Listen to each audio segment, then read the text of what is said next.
Welcome to the Fantasy Fangirls Podcast, where two sisters dive deep into beloved fantasy lore, characters, themes, theories, and more. Before we jump into today's chapters 7 through 12 of Iron Flame, please listen closely to our content warning. Most importantly, we are sharing spoilers for all of Iron Flame. We may be focusing on chapters 7 through 12 today, but we are bringing the whole book into the conversation. That means everything from Iron Flame, Fourth Wing, and anything else that Rebecca Yarros has said. It is all on the table here. So if you don't know why Grey Castle is the worst name, and we will be eviscerating Auric for it, then please leave, go finish the book, and we will be here when you're done. Next up, this podcast is rated R, folks. We of Fantasy Fangirls are adults who say adult things about an adult book. Zayden Ryerson might want Violet's three little words much more than he wants to fuck her, but that will not stop me from uncontrollably drooling over every single little thing this Shadow Daddy does in this stretch of chapters. You have been warned.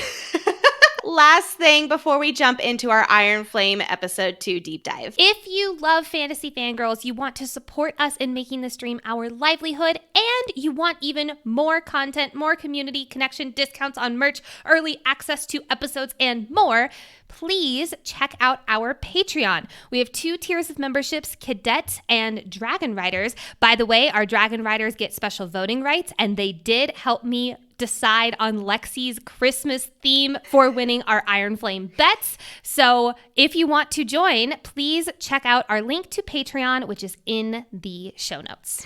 And really and truly, thank you for helping us bring these episodes to you. It means the world to us. And now, it is time to join Basgaeth Running Club. Let's begin this episode deep dive with Battle Brief, aka Nicole's summary of what happens in chapters 7 through 12 of Iron Flame. Chapter 7, it's orientation day, and there's a new teacher up in here, Professor Grady, professor of the Riders Survival Course. We learn this super sneaky secret course is to teach riders what to do if they get separated from their dragons behind enemy lines, teaching them how to navigate the land, how to work together, and how to withstand being tortured. Ominous. Rhiannon asks the ever-important question, what happens if we break during interrogation? To which Grady responds, don't.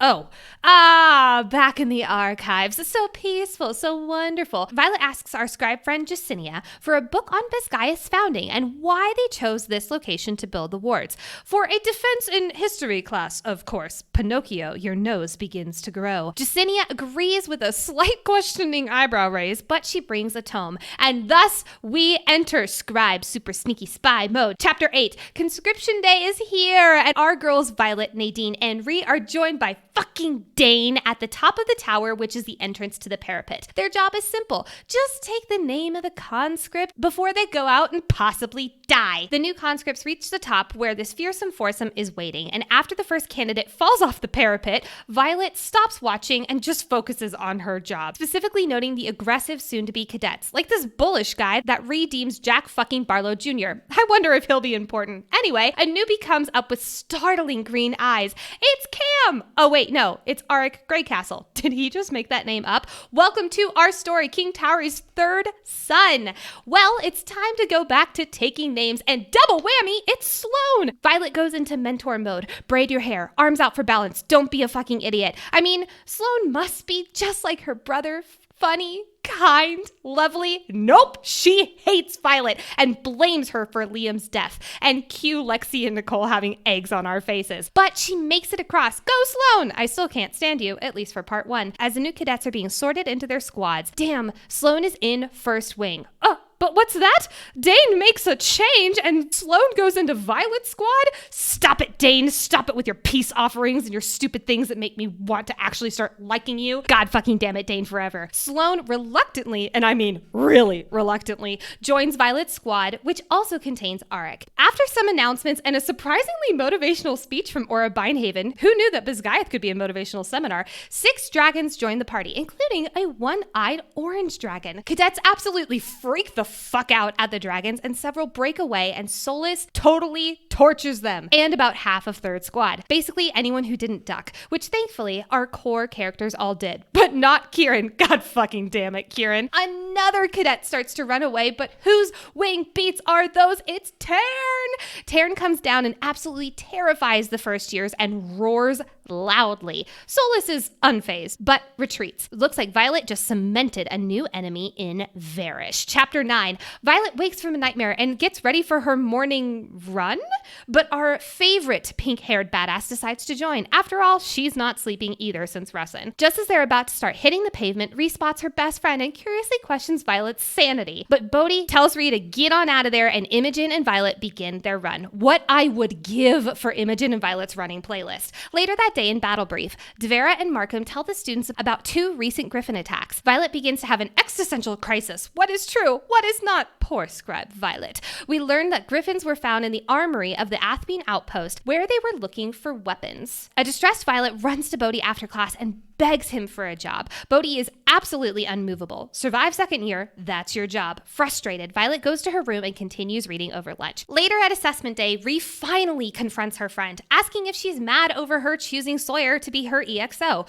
Violet laughs it off. No, it's definitely not that. Sloane attempts to face off with Violet instead of Arik and absolutely fails. Violet 2, Sloane 0, Imogen coming to Violet's defense 1,000. But the bullish first year from the parapet comes up to our second squad asking for Violet Sorengale. Nadine jokingly pretends to be Violet. Funny joke, right? And he snaps her neck. Chapter 10. Oh shit! Violet begins to fight the assassin and she's really holding her own until he has his hands around her neck. But as he's strangling Violet, she begins to realize 2 things. 1, this whole secrets die with those who keep them. This is a message from Colonel Atos. And number 2, his eyes are rimmed red. I'm sure that's nothing to worry about. Violet, using her same kidney move she learned from Xaden last year, kills the first year and is covered in his blood. Yummy. But she's in a rough spot. Dane comes up to her and tries to come to her aid. Violet lashes out and screams at him not to touch her. Honestly, fair. Immaterio comes up to Violet, telling her that she's concussed and that she should probably leave. But Violet's like, nah, I'm good. Imogen and Riddick help her back to her space on the mat, and Arik and Sloane finally fight, and Sloane sucks. Honestly, good. At the end of the day, yes, she went through her whole day covered in his blood. She walks into her room and our favorite Shadow Daddy is here, even though he's a day late, but he's here. And he's about ready to commit murder. Violet is bathed and brushing her hair while Xaden is sharpening a weapon in the corner, and they have a calm moment. They can have those. Violet learns about Samara. It's annoying. And she learns that he warded her door. She can bring in whoever she wants so long as they're touching and it's soundproof. Xaden is ready to test those sound wards, but only if Violet is able to give him those 3 little words. And brilliant fucking woman that Violet is, no way am I telling him that I want him. Sigh. Violet. Xaden calms her anxiety and guilt about not wanting to know the first year's names. You're just a second year. Get ready to lose your humanity. Bezgaiath taking a major L here. Bodhi shows up and him and Xaden have sneaky secret business to go take care of, but not before Xaden gives Violet a letter and lets her know that his room is warded just for him and her. Swoon! Chapter 11. Violet is still smiling from her Shadow Daddy's note. Honestly, same. And Violet and Imogen have a friendly but very short conversation about Violet's relationship with Xaden. Short because Imogen is like, I don't want to talk about it. Mood. Jacinia comes over to Violet and she gives Violet a book, The Gift of the First Six, and she asks for some assistance translating Old Lucerish, a dead language that Violet can read. A scream across the courtyard catches their attention and second year is being dragged away by Professor Markham. That's pretty sus. Jacinia freaks out and admits that she recorded a request from the screaming writer yesterday, and it dawns on Violet, again, brilliant fucking woman, that her research project is actually dangerous. Later, Violet walks with her squad and Ree gives them all their mail. Mail time! Shouts to you millennials. Violet receives a letter from Mira. She's most definitely not disappointed. But Violet realizes that her letter from Mira is heavily redacted. In the flight field, Varish comes up to Violet. Slimy little man that he is. He tells Violet that she needs to have Andarna for tomorrow's flight maneuvers or else. And how ironic it is that her father was studying feather tails and then she bonded one. Violet corrects him. You mean coincidental. Sorry, Vi, I'm with Varish on this one. It's a bird. It's a plane. Nope, it's Dane on Cat's 4 legs showing a running landing. But Taryn is adamant. No way in hell are you doing that, Violet. A few nights later, Bodhi is walking Violet to Taryn so that they can travel to Samara. Bodhi is passing information to Violet. Well, kind of coded information. But what's that? Catriona? That doesn't sound like code. Varish interrupts this awkwardness and has his sidekick search her bag. But before sending her on her way, he reminds her that because Andarna didn't show, Violet will be receiving her punishment when she returns. Violet hops on Taryn, who has much contraband, and the two fly to Samara. Chapter 12. 12. The two arrive at Samara, and it's something. Violet gets behind the safety of the wards, and she notices that she's the only person in black. After dropping her stuff off in Xaden's very empty room, she searches through their bond and goes to find him. He's beneath her. Yeah, he is. She travels down basically to the dungeons of the fortress, and she finds a chamber filled with riders, watching two riders in the fighting pits. Of course, one of the fighters is Xaden, and yes, he is shirtless. A female rider fills us in. Jarrett is the only one who has a pass for the lieutenants for this weekend, and Xaden wants to spend it with Violet, and cue Nicole becoming unwell. Turns out Violet is too. After straight up oogling at him, his eyes shoot to hers. Finish him, she tells him through their bond, using it for the first time since Resson, and boy, oh boy, does he! Xaden wins the pass, but Violet is still drooling over this man. What if we sorta made out? And he obliges. Nicole melts. Just as Violet is ready to start this bang, bang, bangity bang moment, Xaden pulls them apart. Son of a bitch! He doesn't want to use sex to win her back, so he'll kiss her whenever she wants, and it dawns on this brilliant fucking woman.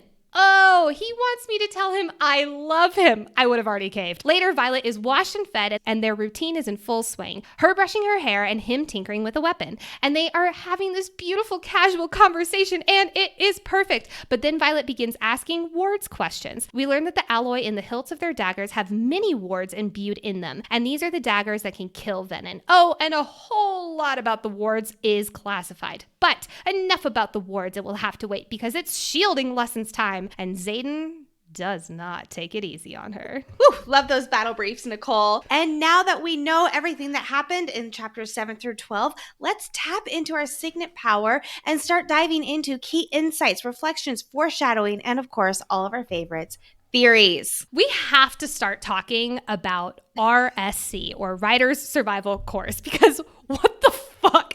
I want to start off with, what are your thoughts about Professor Grady? This is kind of a boring answer. I don't really have strong feelings about him. He's one of those... Right, yeah, he's one of those neutral characters, in my opinion. He's not good, he's not bad, he's just kind of there to support the story. He teaches our least favorite class, so part of me wants to hate him for giving them this magic halting serum and things along those lines. Like, he's right there essentially supervising an interrogation. But I can't fault him for simply teaching this class. This is a class that has been taught. As terrifying as it is, it certainly makes sense for the writers to be taught this class, especially what Basgiath is, right? So I can't fault him for simply teaching this class. And he does. He steps into the professor role pretty well with it. That's my neutral feelings about him. I do not have neutral feelings about him. I'm going to be honest. I love Professor Grady. And here's why. I love how he's written. I don't know if I love his character. Like, homeboy is sus. And I've got some questions that I'll go into in a second. Really? Oh, yeah. He is so well written, though. And I'm going to give a major shout out to the audiobook narrator. She does an amazing job narrating him. Like, there's just such this, like, happy-go-lucky, almost, like, happy uncle dude moment with him. But he's, like, literally torturing them. And it's so fucked up. I love how just backwards and how much it makes my head hurt. I think of him more as like he's a guy who's not really a professor. He's like an off the streets professor where this is not what he wanted to really do, but he's really good at what he does. Yeah, what book are you reading? I did not get that vibe at all from him. I got the vibe of like, he's new. Yeah. And which brings me to my first question. He is new. Who did he replace and why? We have to remember that most of these professors do rotations through Basgiath. So it's not like, I don't think it's that big of a deal about who he replaced. It's like, it's not a big, it's just like, yeah, like this is just something that happens at Basgiath. Like a new professor comes in, like the other one was done with his rotation and now he's back on the front lines. Like cut and dry, boom, let's move forward. That's how I thought of it. Well, then my second question is probably not going to help in any way, but it's who picked him out? Because at first I was like, oh, did Varish bring him in? But the more I think about it, I don't know, because Varish was kind of, it seemed at least like kind of a last minute hire. And also because Professor Grady, the only reason that makes me think that they are connected is because Grady is using the serum that it seems like Basgiath, or at least Atos, Varish, that kind of crew, probably Lilith as well, are crafting in some way. Because this serum, we talked about this on episode 1.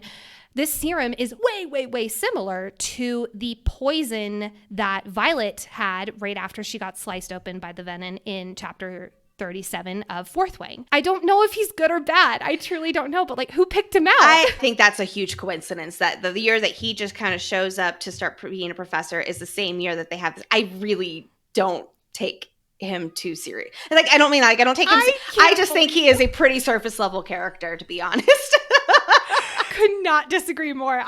Okay, so I can't decide if I absolutely love Professor Grady. Like, he might be up there with Felix for me on like how much I love him. I'm serious. Or if I hate him as much as I do Varys. I truly cannot decide, but I love how he's written. I love how he's narrated. I love Professor Grady. I think I'm going to stay in that camp for a while. Anyway. Okay. He replaced Professor Carr for me.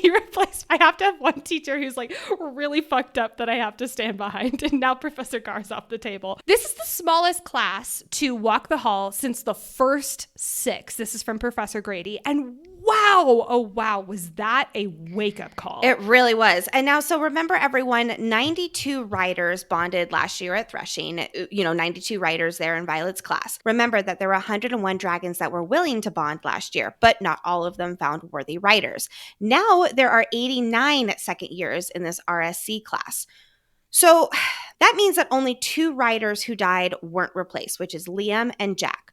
All the other dragons whose writers died after Threshing must have rebonded last year and are now part of that 89. Because obviously more than 2 writers have died since last year's Threshing. We know several have fallen off their dragons alone and all sorts of other ways, right? Of course, we know that Day died, R.I.P. And Bade didn't rebond because she was still bonded to Jack or something to that effect. I just thought that was a very interesting little thing there. Everyone, this is another mention of the first 6. If you don't already know that the first 6 are important in this story, you better know now, because this is just those neon red signs that we always like to talk about with another mention of the first 6. Now, someone in our Instagram DMs made a really good point, and I'm so sorry. I looked for the message. I could not find it to give the person credit. But if there are really 7 dragon dens, aka Andarna's dragon line being the 7th, wouldn't it be the first 7, not the first 6? So who would the 7th be? I'm assuming it's going to be someone of note. Here are my off-the-cuff thoughts. A Venin, one of the Maven. We know from Violet's dreams that, or at least it sounds like it, the higher level Venin, Sage plus level, live a lot longer than humans. Are they fully immortal? We don't know. But another option, it could be a descendant of Naolin. It could also be, and this is the one I'm really leaning towards, a descendant of Violet's, specifically from her father's line, or a descendant of Xaden. I don't think it's going to be a descendant of Xaden just because we already kind of have the dragon descendants of Xaden with Sigale and his grandfather and stuff like that.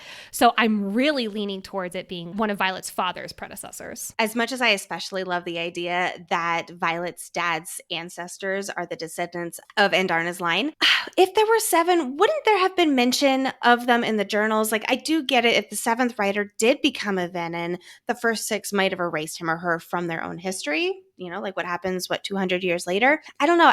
I really was under the impression that it is only the first 6 because the 7th dragon didn't just bear a rider or something to that effect. Like, what if that was also a contributing factor to the 7th dragon going, quote unquote, extinct? That there's something to it with having a rider, and that's why the 7th dragon kind of faded out of memory or something, because maybe they weren't willing to bear a rider or something like that. I don't know. To that point, there is also a passage that says that the first 6 weren't actually the first writers, just the first writers to survive, right? Could that be tied into this maybe? That maybe one of the first writers who did not survive did try to be the 7th Den's dragon writer. Anyway, I don't know. Let's keep a close eye on this during the reread about the first 6 and how that 7th dragon comes into play, because I'm just so excited to get into all of that in the second half of this book. You all know me and my dragon stuff. Let's continue with dragon stuff. So Violet says to Taryn, fewer dragons are bonding. And I love that this isn't a question mark. It's a statement. It's a fact. Taryn says back to her, the Empyrean remains divided on whether or not we should get involved. Humans aren't the only ones keeping secrets. Whoo! So I talked about this in a video on social media, but my friend and I were chatting and she said, what if fewer dragons are bonding because their riders are still bonded, but their riders are Venin? So we know from Jack fucking Barlow that there are way more Venin in the wards of Navarre than we originally thought. Now, because they are in the wards, we're assuming that they're the lower level Venin, like lower than Sage level for sure, because obviously eyes is the biggest tell.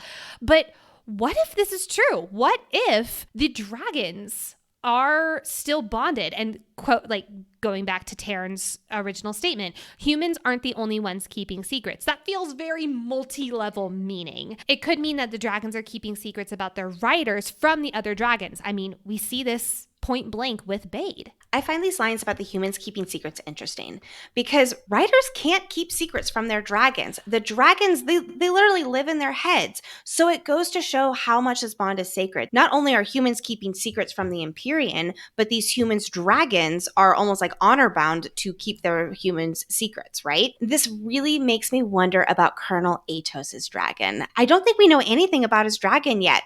Now, I would actually honestly think that he's not a rider if it wasn't for his comment in Fourth Wing about the goggle, the flight goggle tan and referring to his own. I bet you, we don't know what his dragon is. I bet you $100 that he has an orange. I'll bet you $50 that it's an orange dragon.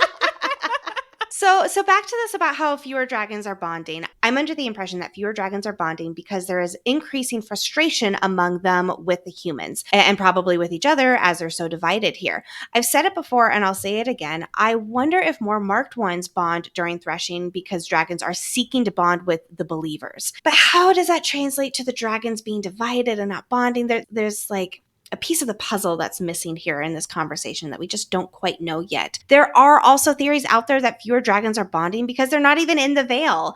Are they bonding with people in the Revolution? There's a lot of people who speculate that maybe the Revolution side has their own version of threshing. I don't really believe that because it would have been in Orisha, and we learned from the Assembly that they are not running their own war college yet. I have to wonder if these other dragons in Orisha, however, are some of these dragons who aren't willing to bond at Bisgayeth. That really stood out to me, and we talked a lot about that last episode about where are all these other dragons coming from. There's a huge thing where it's like, whoa, a lot of dragons are actually in Orisha. I bet that they didn't return to Bisgayeth after the big rebellion. Maybe their riders died during the rebellion and they chose just not to return to Bisgayeth. Or similarly, their riders did not return to Bisgayeth and they're presumed dead, and that's why obviously there's fewer dragons. Last thing I have to mention in this RSC scene.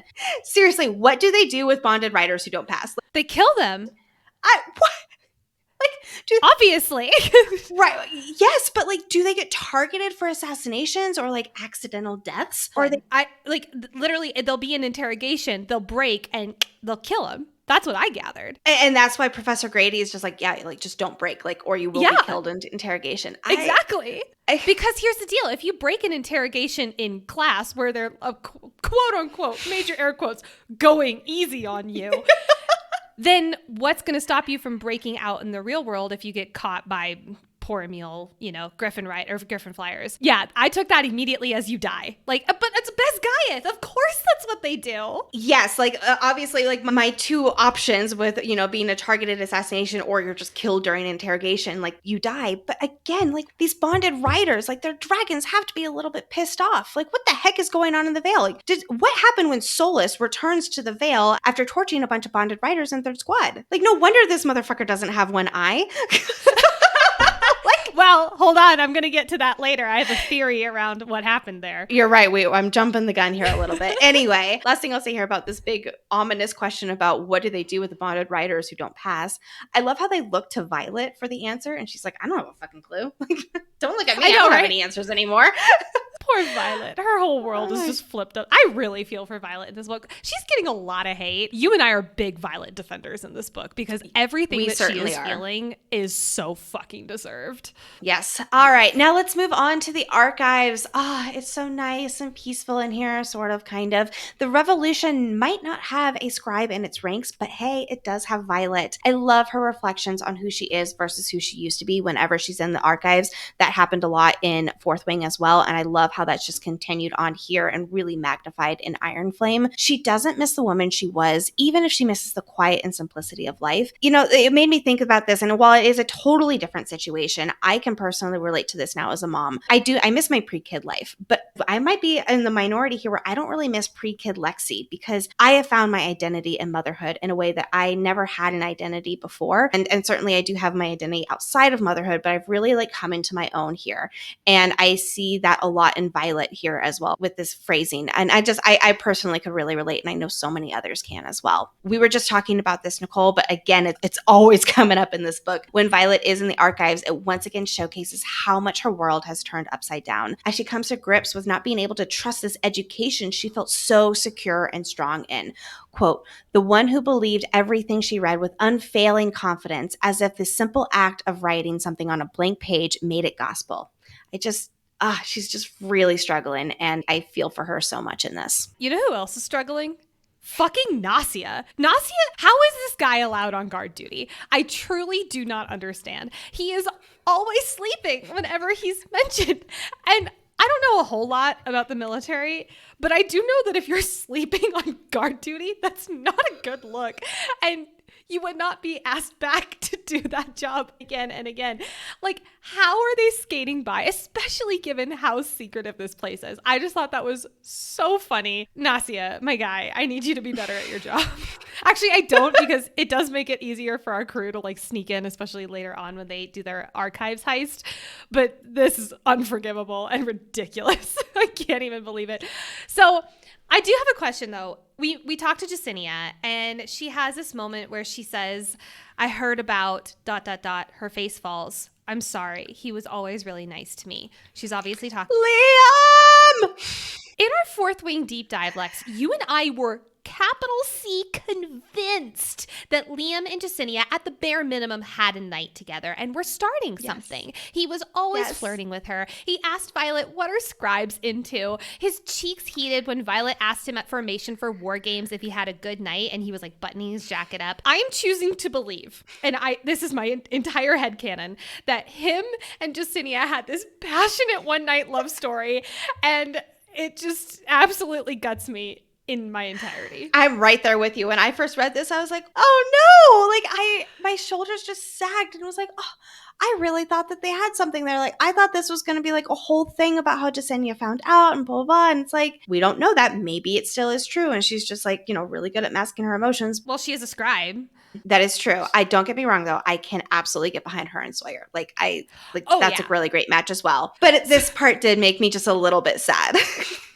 Someone on our Instagram story Q&A a few weeks ago said, quote, Jacinia shouldn't be allowed to date anyone with her streak of Sawyer and Liam. And I spat out my water when I read this and laughed for like 10 fucking minutes. It was absolutely brilliant. I also love, this is such a small note, but last thing on the archives, I love that Violet's first official lie is in the archives. Like, how fucking poetic. This place that has been lying to her whole life is where she drops her first official lie to Jacinia. So good. Conscription Day. It is so cool getting to see Conscription Day from the view of a second year. There's this one line from Nadine, quote, you'd have thought your mother would have held off the storm last year considering you were crossing. In Violet's inner monologue, quote, she wouldn't have called off the storm to kill me like a coward, but she sure as hell wouldn't have stopped it to save me either, unquote. Was this a little nod to us readers who were like freaking out over the storm and thinking it was Lilith? I know I was very much in the camp of being like, oh my God, Lilith sent the storm, Matt, and telling us that it wasn't. Or is this just another moment where Violet doesn't know her mother's actions? Based off of what we learn in Iron Flame, we know that she did not want Violet to die in the Writer's Quadrant. She literally cashed in a deal with Xaden to make sure that she survived. But did she send the storm because she knew Violet, it calmed Violet and it would like fuck off others who were soon to be cadets like Jack? I don't think it's confirmed, but I would highly assume, would it be like if that storm wasn't there, Jack would have caught up to her? I don't know. Or is this just Rebecca Yarros shutting down that theory? So I'm going to get up on my high horse here a little bit because I was one of the very few who thought the storm was a coincidence. Partly because no one in our story linked it to her mom. Not Violet, not Mira, not anyone, even though everyone knew that her mom's signet was, wielding storms. And yet there's a big storm going on and nobody even thought to connect the dots. And so I definitely read this part right here as semi-confirmation that her mom was not involved in the storm last year. And maybe I might be a little bit biased towards that because that would mean that I was right. And I only have so many things that I was right about with this book, so I'm going to cling on to what I was for dear life here. I do definitely think that Violet's right here. Her mom did not call off the storm for her because she wouldn't do that. She had faith her daughter would cross. And if she didn't, then, well, she didn't deserve to be a writer. Lilith is a very complicated character that a lot of us have a hard time wrapping our heads around because she wouldn't call off a storm to protect her daughter, which would be an easy, pretty effortless thing for her to do, but she will sacrifice herself to save her children. Why? My best guess is that she really believes in the system and nurtures this Beskayeth survive or die culture. Xaden does keep her safe unless it's a normal Writer's Quadrant death, like the parapet, for instance, or threshing. The fact that more cadets die on this Sunny Skies Parapet Day is kind of nerve-wracking. Are there more aggressive first years killing each other, like pushing them off the parapet?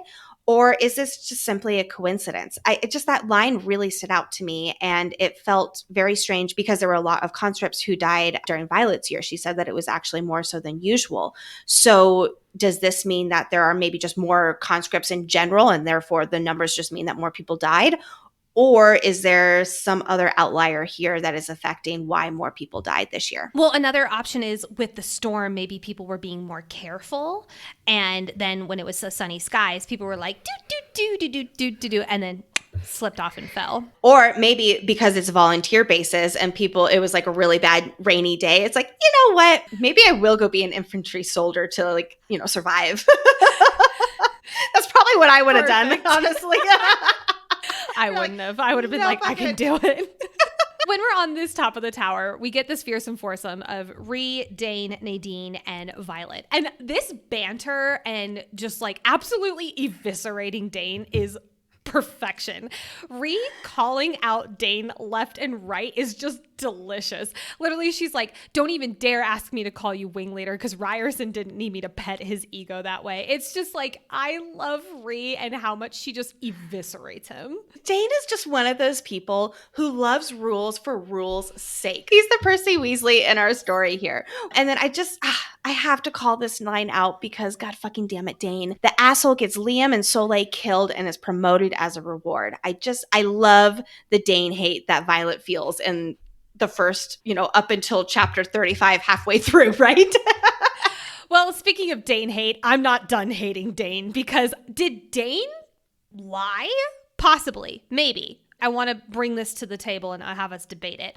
So Rhee asks Dane if he knows the new vice commandant. And Dane says, quote, Varish, nothing besides the fact that he's a complete hard ass who thinks the quadrant has gone soft in the years since he graduated, unquote. His dad and Varish are friends. We can get this confirmed by Dane later on in this conversation. But we also later learn that Varish has stepped in as a mentor role for Dane and his Signet. So did he get this mentorship with Varish after the start of the school year, or was it going in prior? I hadn't even thought about that, so I think that's a really cool thing that you picked up on. Varish was at Samara last year, so you're right. I do think that he is a new mentor here for Dane, but I really hope that Dane's lying in some way, just because, god fucking damn it, Dane. I'm going to go a little bit deeper. So in the last episode, you and I were talking about Varish, and he was anointed before Xaden, Violet, and the Ressin crew returned.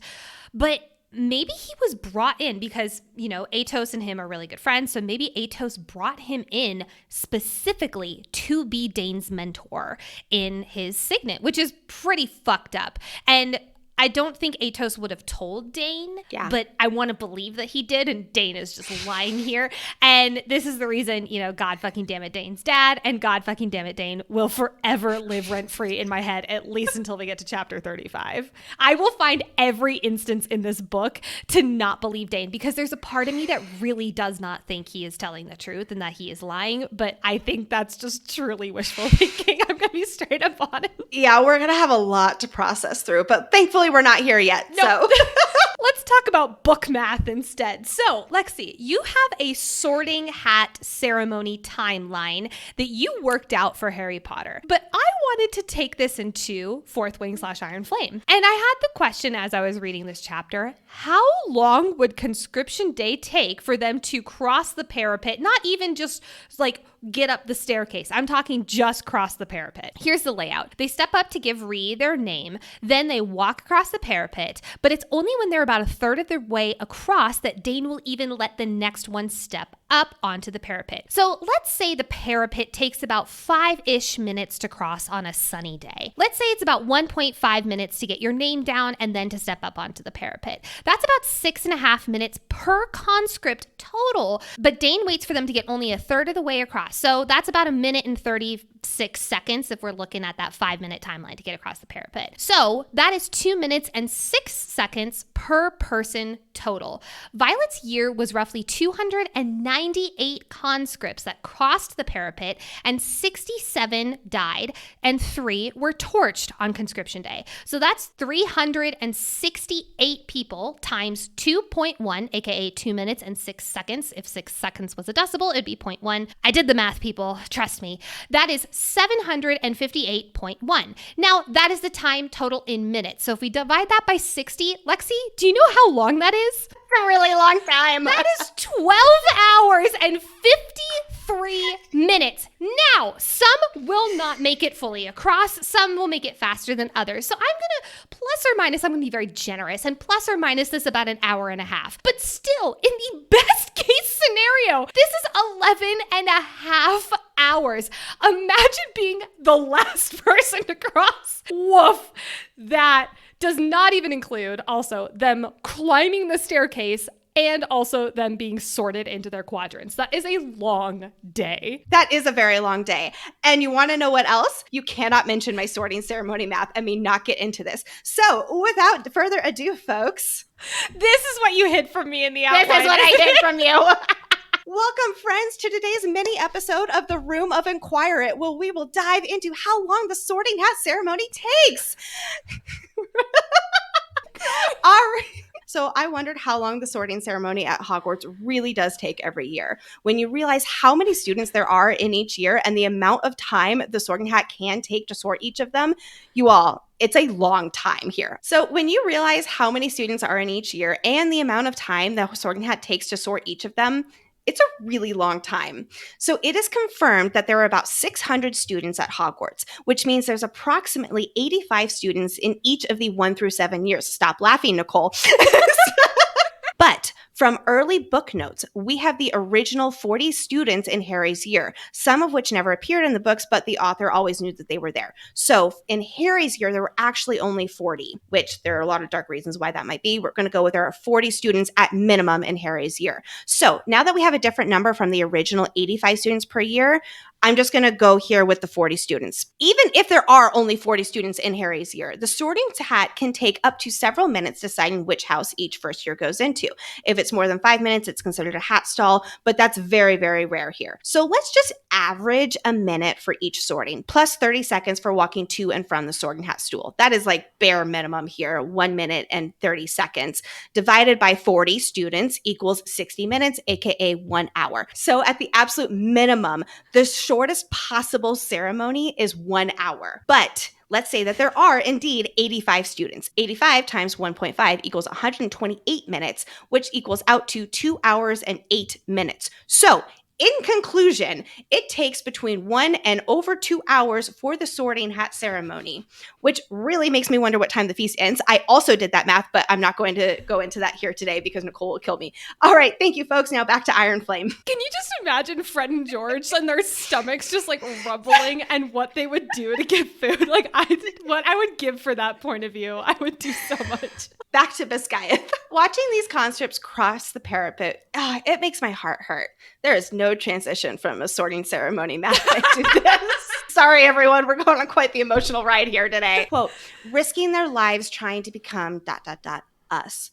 Violet's sizing them up. She's immediately able to point out their strengths and their weaknesses and how that's going to help them or hurt them going across the parapet. It reminds me a little bit of Xaden's POV chapter 9 when he takes Violet to the mat for the first time. It shows just how much she has learned this past year from her experience and skill. So I'm back to hating Dane. So this might be a bit of a stretch. Rhiannon and Vi are watching the new recruits cross the parapet and they see this guy, this bullish first year, throw someone else off the parapet. This is also the assassin that we will get later in this episode.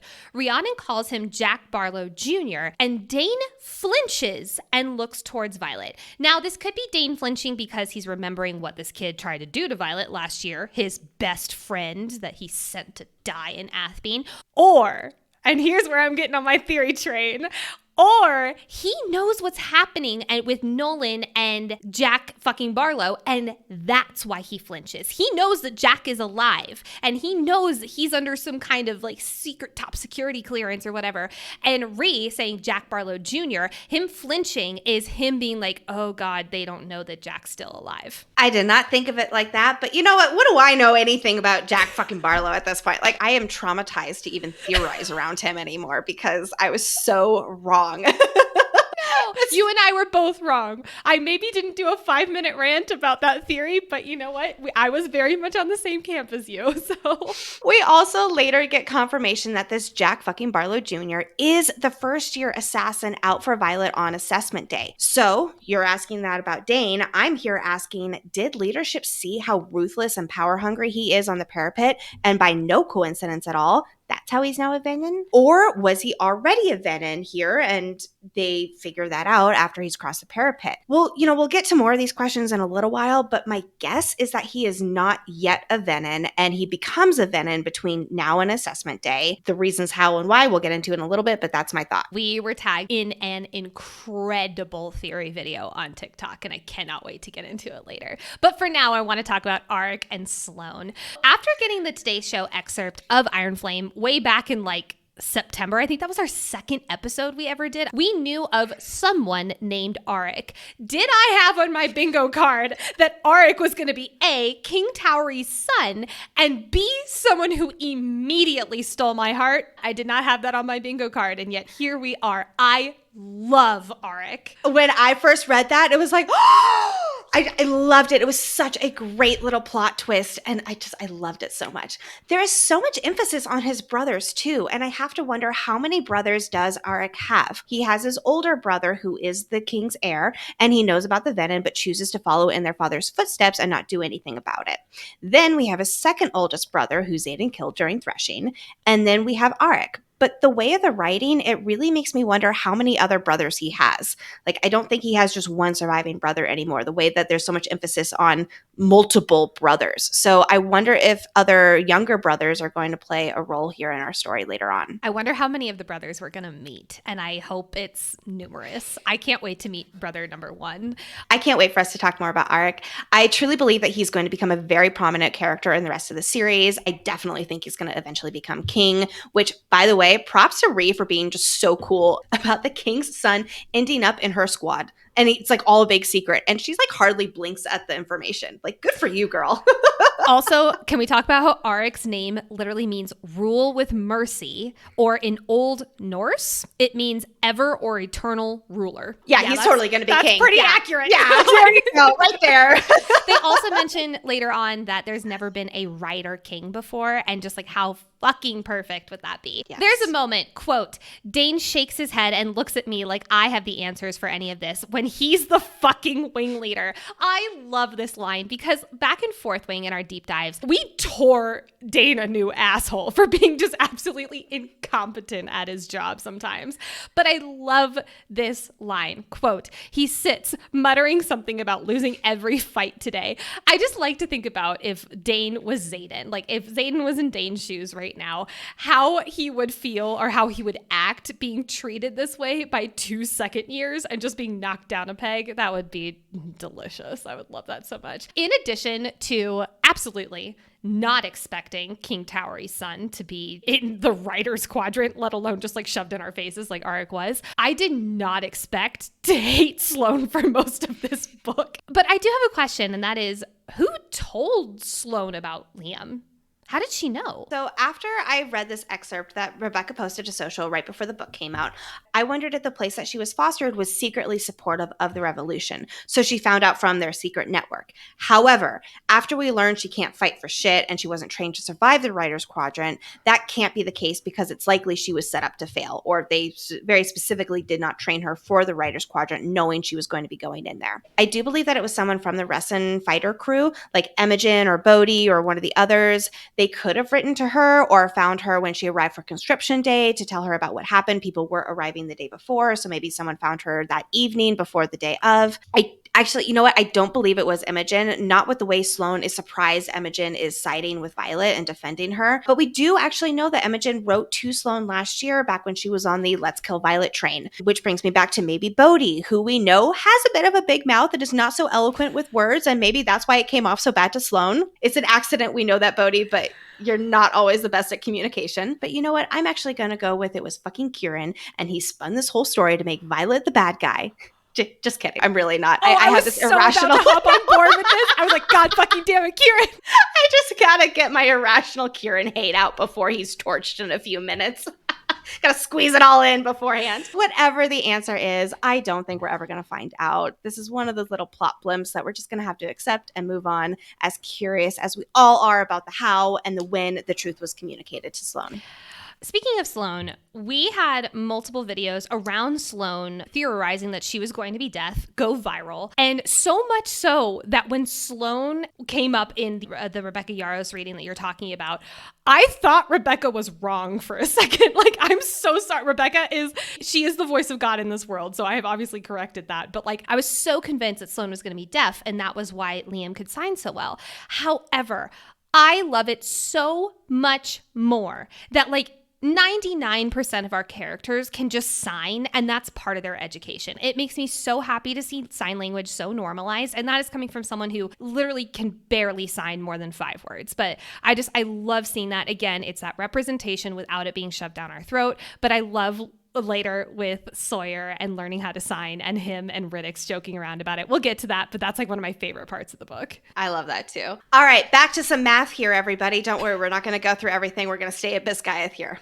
As fun as it is to go to Hogwarts, which, by the way, Nicole and I will be going to in the near future. Stay tuned. 71 candidates fall from the parapet, which is 4 more than Violet's year. We already kind of touched on this, but I'm going to bring it back. Her year still had a pretty high fall rate because of the storm. Again, it makes me wonder, why did so many people fall when the signs pointed to that not supposed to be the case? The first-year assassins that made it their mission to push as many people off. Leadership knows fewer dragons are willing to bond, so they want there to be fewer people able to bond. Maybe it's simply more people crossing it, so that 15% is naturally going to be a higher number. I know I already mentioned that as well there. Or there's just no hidden meaning, and it's another illustration about how devastatingly hardcore trying for the writer's quadrant really is. I'm leaning towards the latter, but I love the first two. Like, I love that being the idea. So let's move into the conscription day formation, or like putting them in formation, for lack of a better term. What were your thoughts when Dane switched Sloane to Fourth Wing? This was without our knowledge of chapter 36 and beyond. That it was a very pathetic, half-hearted attempt at a peace offering. I knew it couldn't be a bad guy move, for lack of a better term there, because of the way that Varys gives him this reproachful stare. So Varys knows that this is Liam's sister. Varys knows how Liam died, and Varys knows why Sloane is being moved into Fourth Wing. So he is not happy about this, which makes me think that this was Dane kind of acting on his own here. And I do think that it was his version of a peace offering for Violet there. I think my exact text to you was that Dane giving a ... peace offering. Like, I was disgusted. I was absolutely disgusted. It's a priming for us as readers to be like, oh shit, we should have that 99% of us hating Dane. We need to have that 1% open. And I hate to admit it, but it worked. It really worked. I did have that 1%. I'd even go into 2% open after I saw Dane do this. Stupid Dane, making me like him. So we had some people reach out to us in confusion over this line, and I'm not going to lie, I'm confused as well. Quote, I breathe deeply as 6 dragons, 5 belonging to the wing leaders, and a one-eyed orange dagger tail I don't recognize. 5? For the wing leaders? At first I was like, oh, this is the wing leaders and the executive officer. However, in the very beginning of Iron Flame, there's this awesome illustration of how the quadrant works. Which, by the way, none of you need, because I broke it all down in our very first episode of Fourth Wing. It's true, you did. But looking at that, there's an executive officer for each wing. So then it would be 8 people. So where's the 5th? I've been wondering this too, and I spent way too much time trying to figure it out. I thought maybe it was Aura's dragon because she's the senior wing leader. Although I do take her as second wing's wing leader, and she's simply like the senior wing leader among the four. So I don't have an answer for you at all. I don't know where this fifth wing leader is coming from. Again, I referred to our great illustrations. I went back to my old notes. I read all these other chapters. I was looking at keywords of other people. I don't know everybody. I don't know. So the only other thing I could think of it was just a typo and it was supposed to be Panchax. But is Panchax a dragon rider? I can't remember. I would assume so, because I don't think he's a scribe. I can't imagine the commandant of the dragon riders. No, he would be. Yeah, he absolutely would be. So maybe it is, but again, that's really weird language there. I don't know. I don't know. We're just as stumped as you are, all people. So let's go into some actual theorizing that might make more sense. And that is, why does cat's breath smell? When we did our Today Show excerpt deep dive that I mentioned earlier, Kath's breath really stood out to both of us, but specifically Lexi and her dragon high horse. So apparently it was right to. Lucy's Library on TikTok has this epic theory. So in land navigation, Bade's breath, when Bade is attacking our crew, was described as, quote, a dank huff of steam. Varish's dragon later is described as fetid, which I had to Google because I'd never heard that word before. And it's basically just like putrid. Wyvern in the last battle, however, are described as having rotten teeth. These are the only winged creatures that have these descriptions about their breath. So back to Lucy's theory. So she spouted a few different versions of what this could mean. One, when a rider turns venom, the bond with their dragon starts to decay. You might be thinking, what about Dane? More on that in a second. The second option is when a rider turns venom, something happens internally with their dragon. She also mentioned when a rider has association with these dark wielders, so not necessarily that they are venom themselves, but they're doing something with the dark wielders that could also affect their dragon and thus their breath. But what would this mean for Dane? Because I really don't think Dane is a venom. I do not see that happening in the slightest. However, even Lucy mentions the fact that Xaden reads Dane's intentions and Homeboy was absolutely 100% game to move over to the Revolution. Does not really seem like venom behavior. She does mention, however, that it could be not necessarily venom, but like I mentioned a second ago, the association with dark wielders. Now, he could be lying and be in absolute mega spy mode, like I'm going to try to convince myself for the first half of this book at least. To be quite honest, I'm not entirely against this. I could totally see Rebecca Yarros throwing us for the absolute wildest roller coaster when it comes to Dane as a character. He has an incredibly powerful mind signet. I would assume that his mental stuff is on lock, meaning he can easily throw intentions out and put like, oh, I'm game to go to the Revolution. And Xaden would read that as, oh yeah, those are Dane's intentions. Well, and then there's also in part 2, there's a lot of emphasis on, well, Kath is vouching for Dane.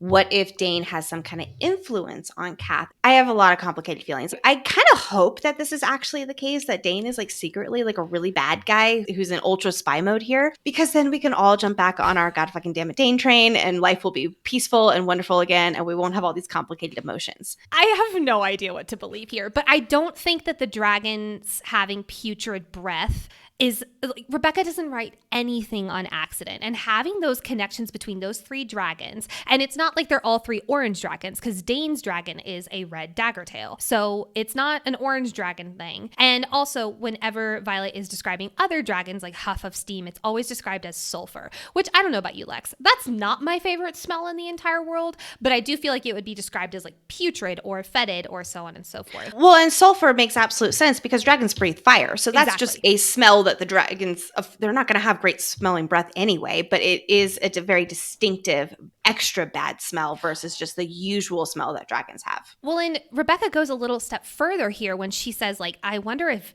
Kath has some like bone or something decaying, like, Dane needs to check his breath. Now, Lucy did say, what if God fucking damn it Dane's dad, or even Varish, is turning Dane venom unknowingly? I don't think that's possible considering you have to channel from the source, but maybe they're doing some kind of influence on Dane. But also, I don't know, because his signet is so powerful, they would want to control him. But I mean, there is no cure, there is only control. So maybe they are trying to control him in a dark magic wielding kind of way. I don't know. I have no idea what to believe here. I do not believe that Dane is a venom knowingly.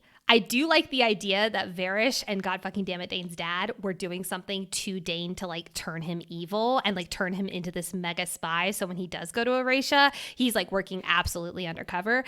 Do I think that's real? I don't know. I think that's truly just wishful thinking on my end, but this is definitely something we are looking out for. And I also want to point out this other relevant line. Andarna can smell quote unquote stolen magic in the caves, and that's when Solas appears. Was Andarna smelling Venin stolen magic from Solas, and that's why his breath smelled bad? It's really interesting how that's a smell that she could pick up on. Also, Jack seemed able to control Bade. Could Dane, like I just mentioned, be controlling Kath to vouch for him, and he's the ultimate undercover Venin? Again, I don't think that's right, but like, I don't see Dane as a Venin at all. But again, Kath's breath can't be an accident here. Last thing I'll note here, who have we become extensively analyzing and going down like insane TikTok rabbit holes of the meaning behind dragon bad breath? Talk about not on your bingo card. I would never have it any other way. I love it so much. Nicole, you edited this out in our bonus episode excerpt, so I'm going to say it again here, and you better not take it out this time. Watch me. Where are these runners attempting to go? Where do they plan to escape? I get it. They're terrified seeing dragons, but what did they expect? Like they specifically went into the Riders Quadrant to become dragon riders, and then they see a dragon or multiple dragons. I get it. It's scary. And then they just run away. Like they're running back towards the parapet. What is their plan? Just to cross it again and say, nope, never mind. Put me in the infantry. Like, it just seems so silly. Anyway. I'm so hung up on why on earth I would have edited that out of the episode. I'm so sorry. I feel like such an ass. Now everyone's wondering what else you edit out. I have all of the power as the editor of this podcast. Never cross me. Now, of course, we have to talk about, do we feel confident that Solas torched half of Third Squad because he was trying to get the Russian crew?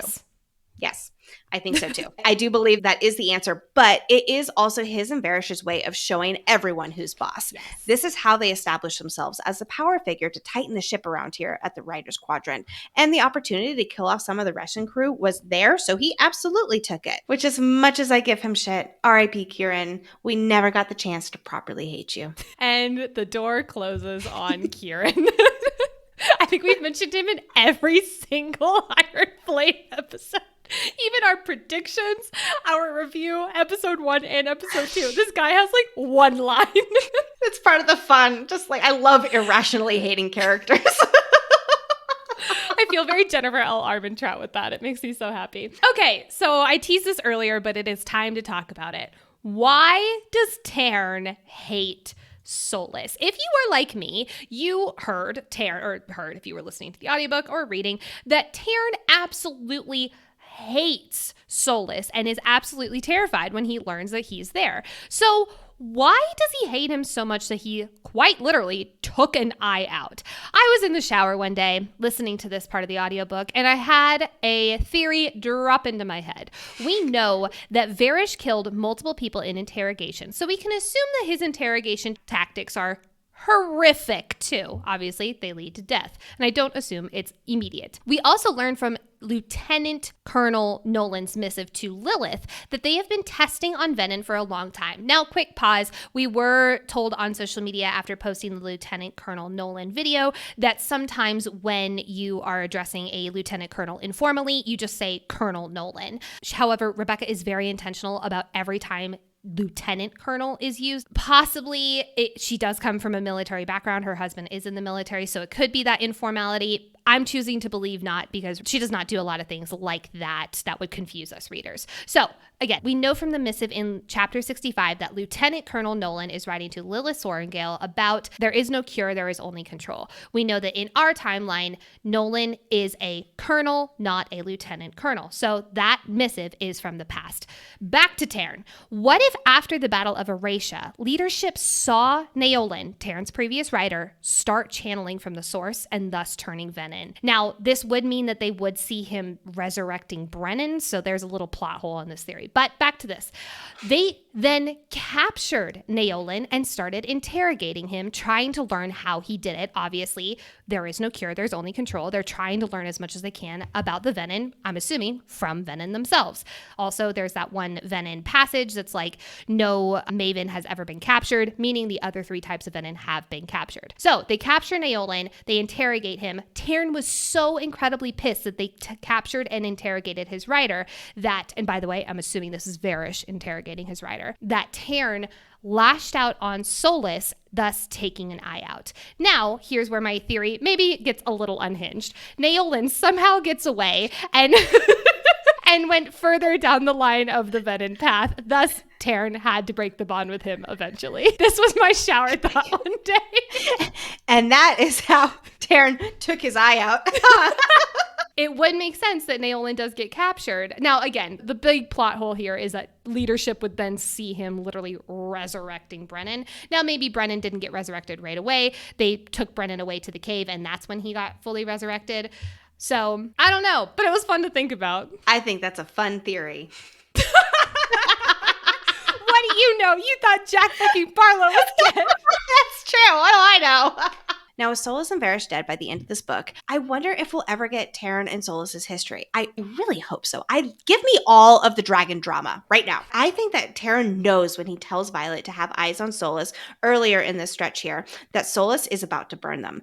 I wonder if, does Taryn know this from the way that dragons communicate, or just because he knows Solus so well? I think that it is the latter there, that he just knows Solus so well. He knows the significance of this whole situation here. I want to know what the dragon drama is. I just told you what the dragon drama is. I don't know why you need to know. You're right. I'm sorry.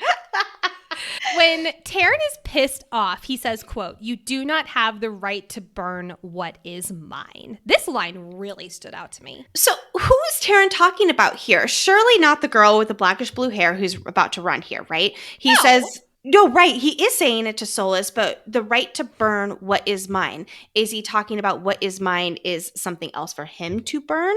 Or is Taryn talking about Violet being his and Solus has no right to burn her because Taryn knows that Violet's one of Solus's targets here, and he knows that Solus is targeting Violet, essentially. Door number 2, 100% door number. I don't think he's like, I have a lash out against this girl with the bluish black hair. I need to kill her for snack reasons.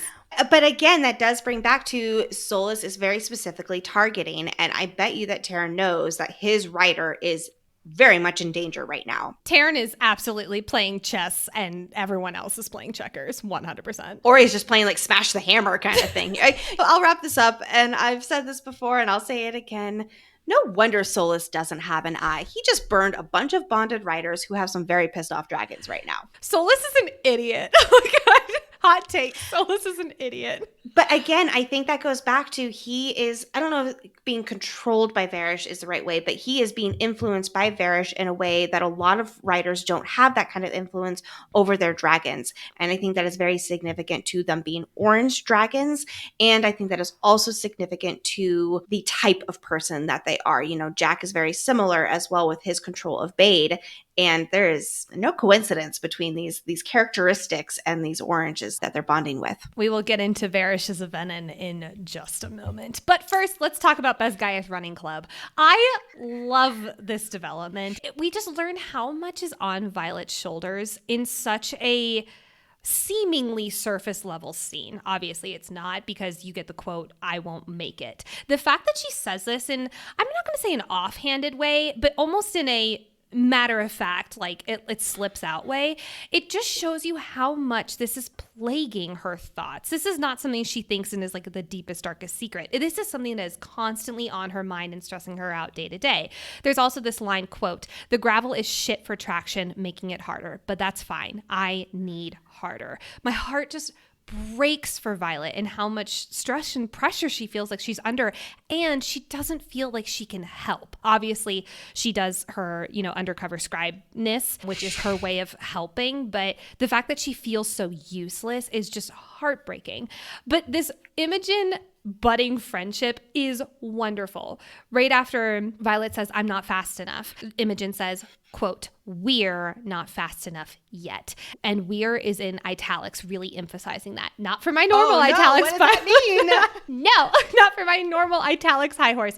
But for this case right here, it's really her emphasizing we are a team. And I just love that. In the start of chapter 9, Violet is also waking up from a dream. We're not going to do the dream deep dive yet. We're going to do that when we actually are in a dream with Violet. So catch that coming up on a future episode. But for now, we're going to talk about Bodhi, because in their running prep, we get another mention of how Bodhi's stride is so close to Xaden's that she has to do a double take. I am getting so paranoid about all of these Bodhi looks like Xaden, Bodhi is Xaden, you know, like just like all these parallels between Bodhi and Xaden. And I will point out every single one of them. I'm not so much paranoid as I am excited about these in-your-face reminders that they're related and how it'll play out with the aristocracy later in the story. Or maybe our characters will need Ryerson blood to help cure Xaden. I doubt it. Like, I'm just throwing ideas like a spaghetti at the wall right now. But love how he appreciates what Imogen and Violet are doing on this run. And he makes Rhee give them space. You know, my heart hurts for Rhee, but in this particular moment, Violet and Imogen really do need to do this for their trauma, and Bodhi, he knows it, so he's fully supportive. This is just the unhinged theory episode, and I don't know what to do, but I love it so much. And we're not done yet, folks. Let's go to battle brief. I just love Devera, how she flashes a proud smile at Violet. I bet she knows, or at least assumes, what they actually went through at Ressen. And of course, we learn later on that she has been sympathetic for the revolution, but she's been kind of waiting for her opportunity to switch sides. God, I love Devera. I cannot wait to talk about her more. I also love being in Violet's head during this scene. And this is another one of those moments where it's like, wow, we really get just how much Violet's world has turned upside down. We've mentioned this a few times in this episode, and I'm here going to mention it again. A lot of people give Violet a lot of flack or feeling like she's annoying or whatever in this book. And I personally, and I know Lexi's on the same page with me, could not disagree more. It's like saying Harry Potter is like a whiny little brat in Order of the Phoenix. All he wants to do is play sports and date girls or whatever, and he has the weight of the entirety of the wizarding world on his shoulders. But it's so fucking earned all of his sadness and anxiety. And I'm going to equate that to Violet here. She has literally used facts that she learned in the archives to steady her in her anxiety-filled moments. And now she doesn't even know what is true and what is not, meaning her gravity, and we're going to get to that in a moment, is literally being flipped upside down on its head. So hearing her question everything that Markham has said and speculating the motives behind his words. For instance, Markham states that the flyers were burned on sight, and also note that he calls them flyers, while everyone else in Navarre leadership calls them riders, like Devera. That was interesting. Violet thinks, quote, hard for prisoners to talk about the venom they've been fighting if they're dead. She's just constantly questioning every single thing as the double meaning that it could possibly be. And like, ouch, that would hurt my head. Poor Violet. Also, Markham's a fucking snake. I love the moment where Rhee asks a simple question and he way over explains the answer. And Devera even says, quote, we usually don't give you the answers. And he's like, oh, sorry, Professor Devera, I am not sleeping well. And it's just like, oh my God, it's such a moment. This is a weird thing to pull in, but I listened to a few podcasts about like lie detecting and CIA agents talking about how to read like body language and stuff like that. It's really cool. Is there something you need to tell me, Nicole? I'm like suddenly very scared for Thanksgiving tomorrow.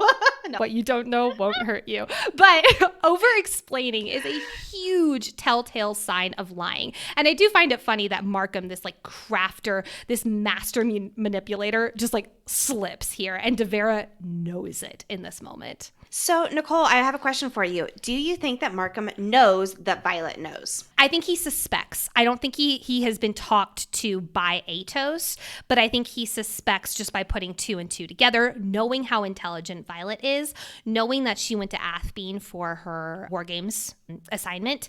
I think that he would be an idiot, and he's not, if he didn't start putting two and two together as a possibility. So I don't think he has it confirmed, but I think he's wanting to get it confirmed in this battle brief. Interesting you say that. Yep, because Violet certainly speculates, and I have to wonder what with the way that he gives her a, quote, anything but friendly smile. Markham also gives Violet the opportunity to speak, which is honestly a bit of a risk on his end after giving her the mic, so to speak, to share, unless he knows that Violet is too smart and will navigate around the truth. And like you just said, that also might be an opportunity for him to pick up on how she's navigating this so that it can give him better feedback on what she really knows and what she might not. In our Fourth Wing deep dives, we had some back and forth trying to know whether all of these attacks were indeed from griffins or if they were venom. Based on what we learned here in Battle Brief, I think that most of the attacks are griffin drifts, like I originally thought in our episode deep dives.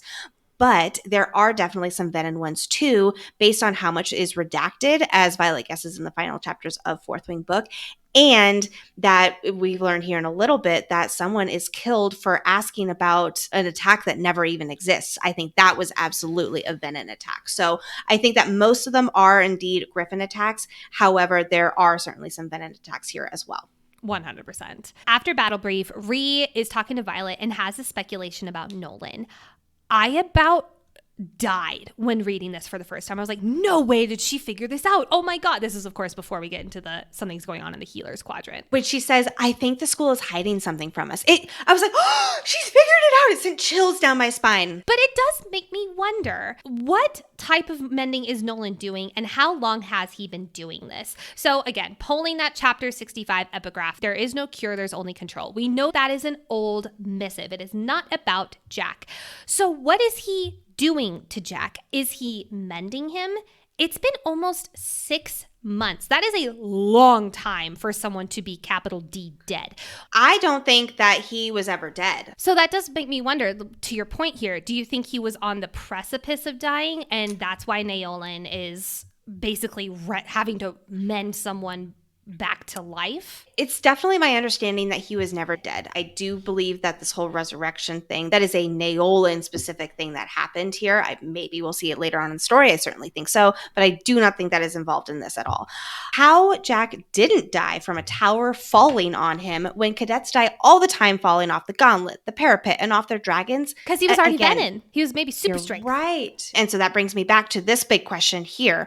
Why Jack, of all people, to take out of that rumble and mend his very, very, very, very broken, almost very dead body? It would make sense that it would take a lot of effort for Nolan to mend him, venom or not, but maybe the process takes longer or it takes more effort because he is a venom. A quote, since when do a few broken bones wreck a mender? It's not just the broken bones. It's Nolan trying to cure or control or experiment here on a venom. He's trying to mend his soul in addition to his body, and or his body is being mended, but it's just more difficult to mend now, which Brennan, for instance, he says like it's harder for him to mend himself versus just somebody else. Maybe that same thing applies to venom, where it's just harder to mend a venom if he's ever tried. I have a lot of questions around why specifically Jack. I do think that it's because leadership knew he was a venom and therefore they pulled him out of that rubble to then hush hush, and that's why they mended him so that they could have him in a controlled environment. Well, so here's a question that a lot of the internet is speculating. When do you think that Jack turned venom? On the mat. You think, okay, so you think that was the first time he channeled from the source? Yes, I do. Okay, I agree. I'm very much in that camp as well. Well, speaking of channeling from the source, let's talk about this assassin. So I knew this book was going to shock me. Did I expect it to shock me at the end of chapter 9? 9. We had 66 chapters to look forward to in this book. 9 was the one where I was like, oh my God, when the assassin snapped Nadine's neck. But here's my question. When do you think this assassin was hired? Such a good question. I'm going to guess after the parapet, wherein he demonstrated what an evil bully he is. Or it could have been after he turned venom, after the parapet still, and was under their control. Do you think he turned venom on his own and then God fucking damn it, Dane's dad or Varish or whoever saw that he was venom? Or do you think that he was turned venom by leadership? And I'm going to get a little bit more into that in a moment, but I just want to ask that initial question.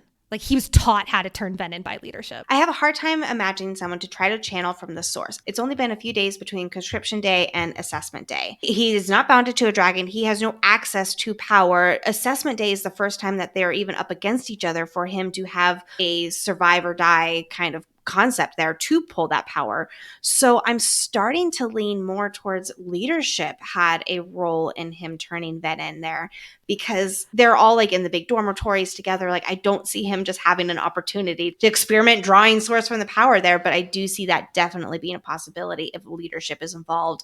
And I don't think they're forcing him by any means, but I do think they are, I don't know, teaching him, or there's something to that. I'll get into my answer in a second, but I'm similar. In the book, it says, quote, his eyes are a light brown but rimmed in red as though he's on some kind of drug. Lex, I was so naive. I was like, yeah, absolutely. It's a drug. Assassin steroids. 100%. Idiot. Yeah. In case you haven't picked up on this yet, this assassin is a venin. He's a venin? I know. You know, he's a lower level venin, but he is indeed venin. A venin. Yes. Fucking ridiculous. It is definitely on purpose that this assassin's eyes, or would-be assassin's eyes, are described as red rimmed. And then the very next line is Atos.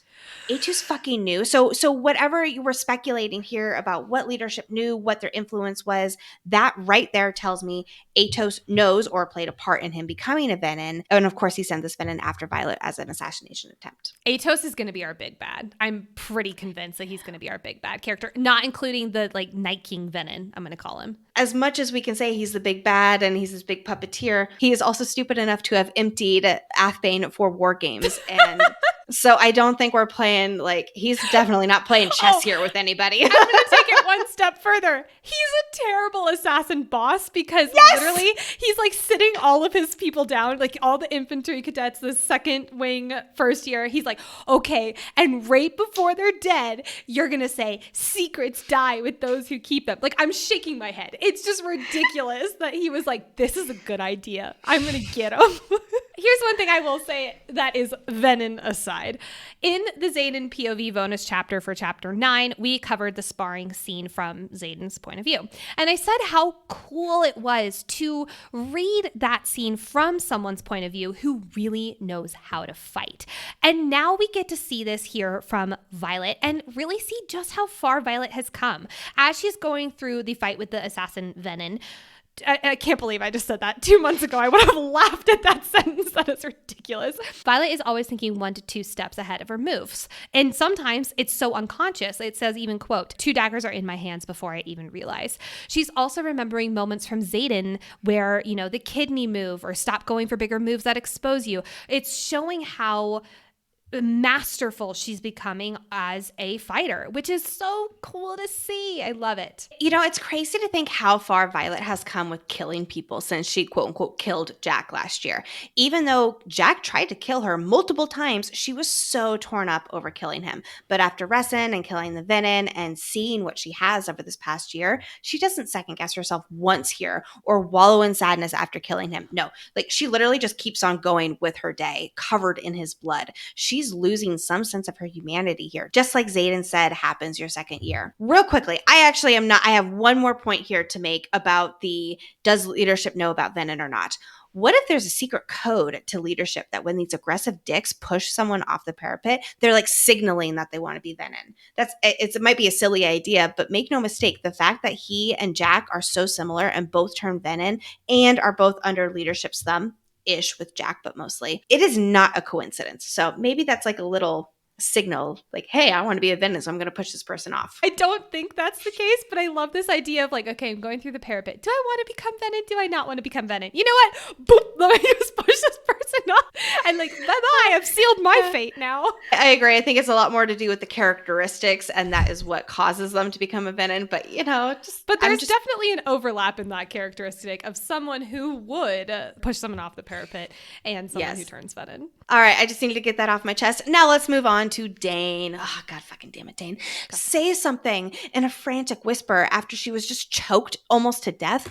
This is the Dane we knew and loved to hate in Fourth Wing. Just, you dumb idiot. She can't talk to you right now, so don't make her say something. Like, I get that he's worried for his best friend, but she has been so, like, literally, she was so clear with him on graduation day where she was like, touch me again and I'll cut off both your fucking hands. And here he is like coming up to her. And again, I understand he's like, oh no, I just watched her almost die. And like, that is a very scary thing to watch. But the fact that she is like don't touch me. I'm glad he listened to her. And I hate that I even have to say I'm glad he listened to her. God fucking damn it, Dane. What do we think, however, about Mira getting targeted? So she was in the quadrant during the rebellion, and I'm assuming that assassination attempts were out to get her as retribution for what her mother was doing outside of Biscayas walls as she fought against the rebellion.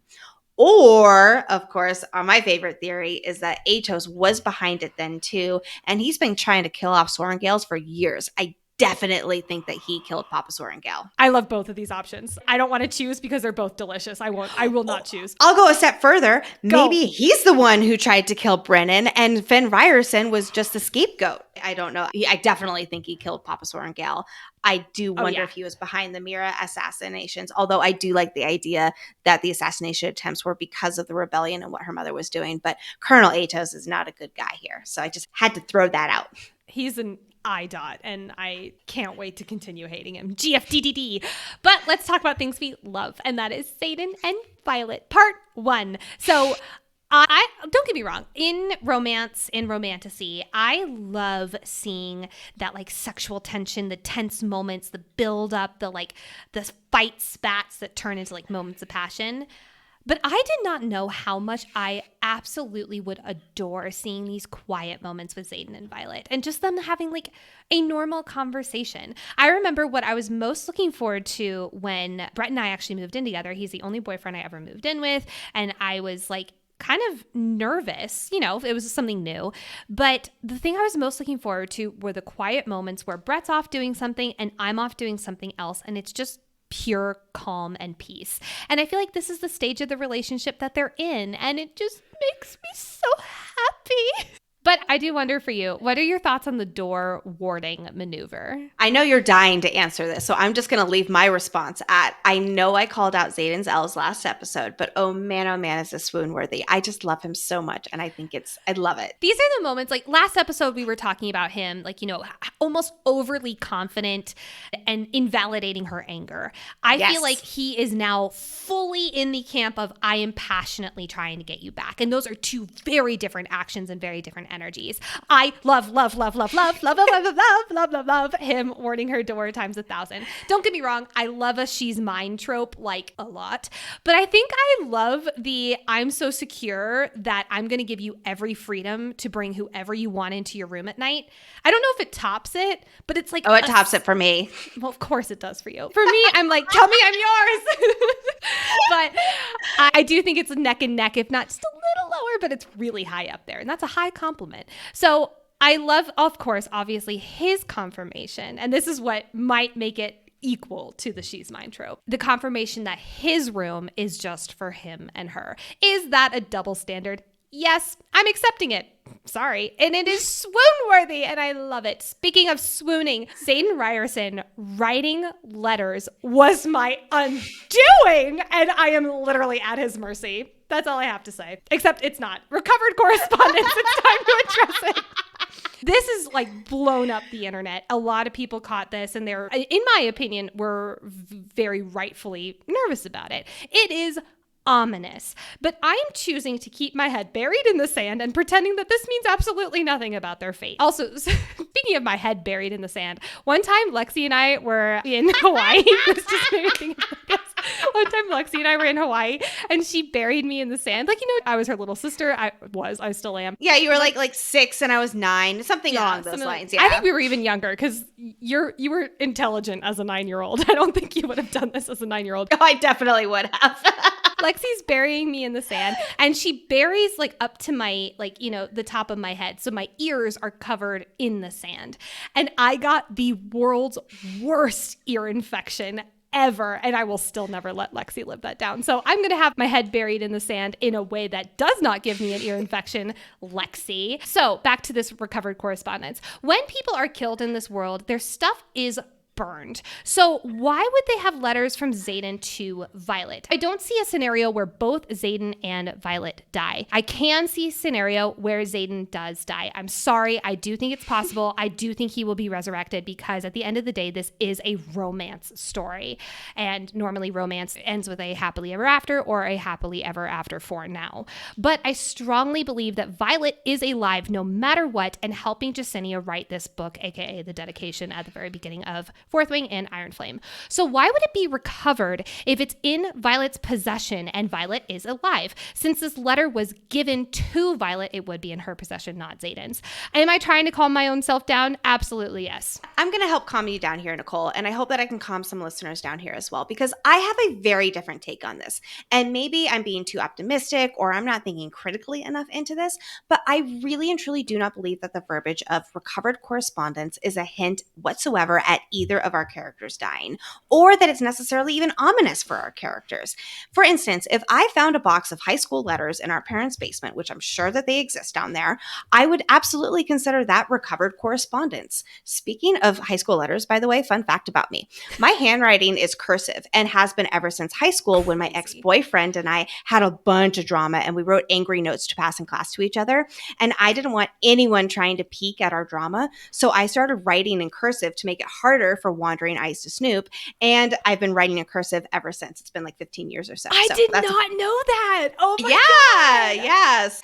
Back to the recovered correspondence. Recovered correspondence literally means correspondence that you get possession of again, that is now back in your possession. One of our listeners wrote into us, and I'm so sorry, I don't have it here in front of me, so I'm going off of memory, but letters like this of important people, they can be archived and cataloged, and we have archives right here. So I could absolutely see this correspondence, somehow finding their way into the archives, and that would literally be considered recovered correspondence. So again, I'm not worried about this. I don't want to say don't worry about this, folks, because at the end of the day, what the hell do I know? But I'm not nearly as hung up on this wording as I am with other epigraph language. And I do not think that this is a telltale sign that our two characters here die, or even that one of them does. I think it's just language that they had been writing to each other, that this is considered past tense, and that now as our story comes to light, as Jasenia is bringing it to the forefront here, that it's just how it's worded. That's all I can say. That does calm me down. Thank you. I appreciate that. I'm glad.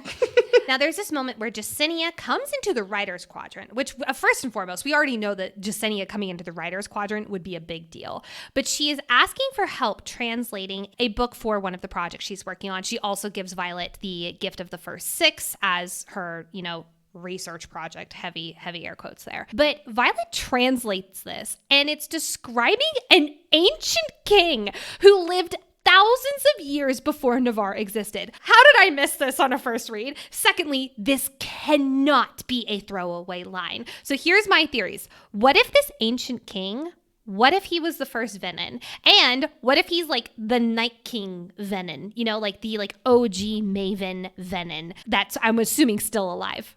I'm freaking out. I don't know, but this made my ears perk up so much too. Oh my gosh. The second year from Third Wing, getting dragged from the academic building between the two older writers, followed by Professor Markham. Whew! Later, we learned that he's actually killed. He's beaten to death for looking for an account of a border attack that his family was killed in, but there's no records of it. I'm going to guess, like I said earlier, that this attack was indeed Venin because of how hush-hush it is. My heart just goes out to Jasenia, who accidentally got this guy killed. And it shows just how naive she is in all of this. And it's really an eye-opener to her about what's going on. And I have a feeling that when she learns he was killed, she starts leaning towards the revolution side that she ultimately winds up on. Absolutely, 100%. Rhee is the best. Rhee is the best. She gets every single W she deserves in this stretch of chapters. I have 1,001 moments that I love from Rhee, but I think that this might be number one. When she and Violet are talking about Xaden, and, Violet's obviously having to choose her words very carefully, and she says, he lied to me.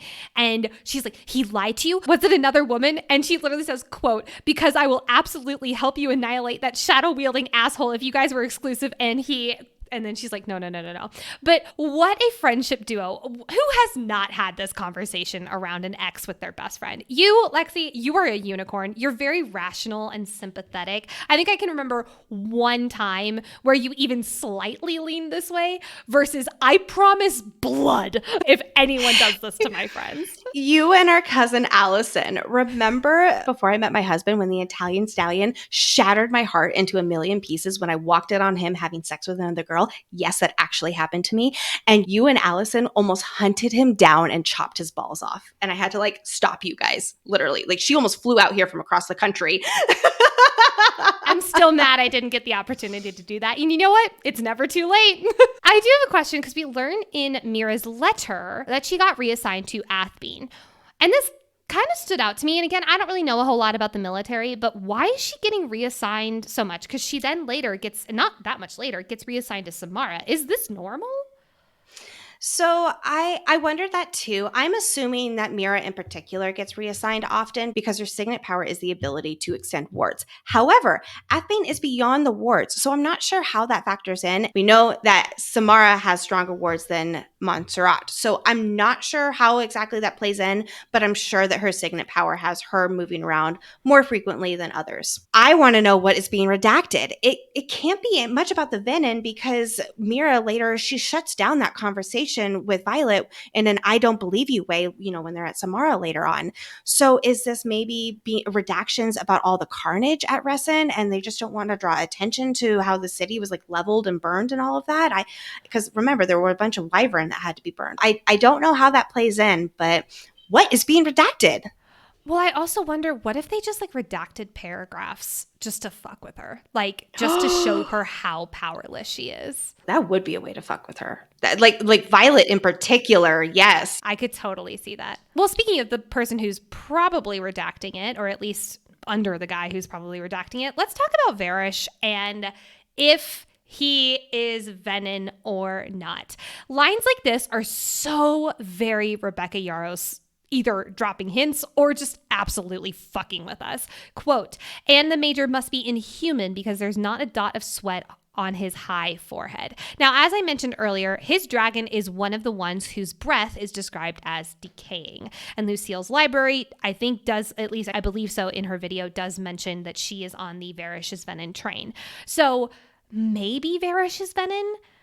I don't know. I'm so torn. I think when I wrote this, I was like, absolutely not. And now I'm like, maybe. But I'm going to be really looking for lines like this that would give us Venin clues throughout this deep dive of this book to change my mind. Also, I'll start by saying this is only part one of our conversation about whether Varish is a Venin. We are absolutely, this is going to be a common theme for us, both for him and other characters throughout our podcast here.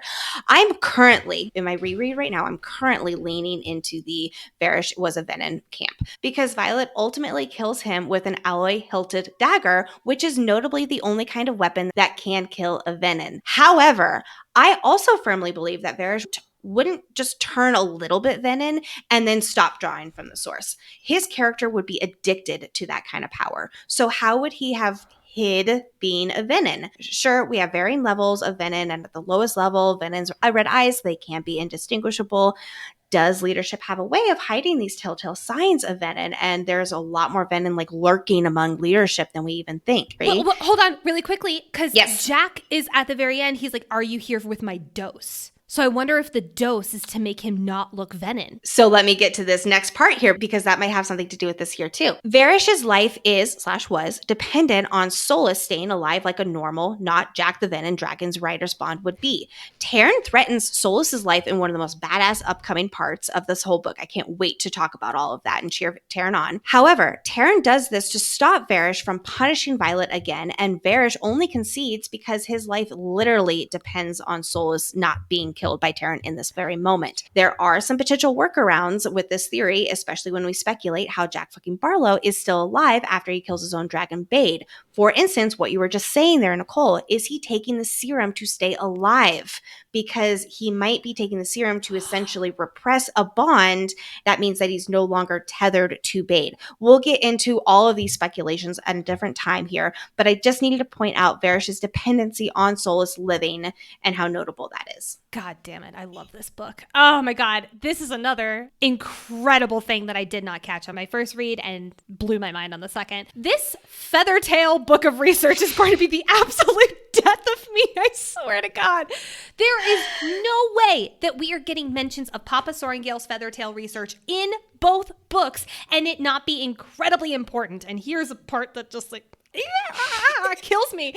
There have been a lot of speculations about what the heck it could be, not to mention where the heck it could be. Now, some say it holds the cure to venenification or whatever, like Feathertail somehow cure venom. Some say that he cracked the code of the seventh den. What if he's, like I mentioned earlier, a descendant of the first Dragon Rider seventh den thing? Varish says it's ironic that Violet bonded a Feathertail after her father did research on Feathertails. Violet corrects him that it's coincidental. And then he says, is it? And she goes to Taryn and Darna. She's like, is it? And Taryn says, quote, I know nothing of your father's research, Taryn promises, but Andarna has gone silent. This has got to do with something of the seventh den, and there's no way it doesn't. I am freaking out. This shit will keep me up at night. Thank you. I'm done. That's my TED Talk. I'm still gathering my thoughts with all of this, and we will absolutely be talking more about it throughout this deep dive. But for right now, of course, we got to talk more about it. So Taryn doesn't know about Andarna being the seventh breed of dragon, but the elders do, which we can assume includes Coda, but that's a different subject for now. Andarna has waited 650 years to hatch, and during Violet's 18th summer, she heard the elders, again presumably including Coda, talk of the weakling girl forecasted to become the head of the scribes, who would have the heart of a writer. Now, Violet's dad died when she was about 19, so within a year after Andarna hatched. Now, that is also when he was doing his research on Feathertails, because it was towards the end of his life. Woo, I'm getting chills even just talking about this. I do not know how. I have absolutely no idea how. Don't ask me. But Andarna and Papa Sorrengail had to have a connection some way, somehow, and maybe even be in communication. She knew about the general and her daughter. If Andarna knew about the general and her daughter, she probably knew about the dad. How did she get in touch with him and help him? I don't know, like I said.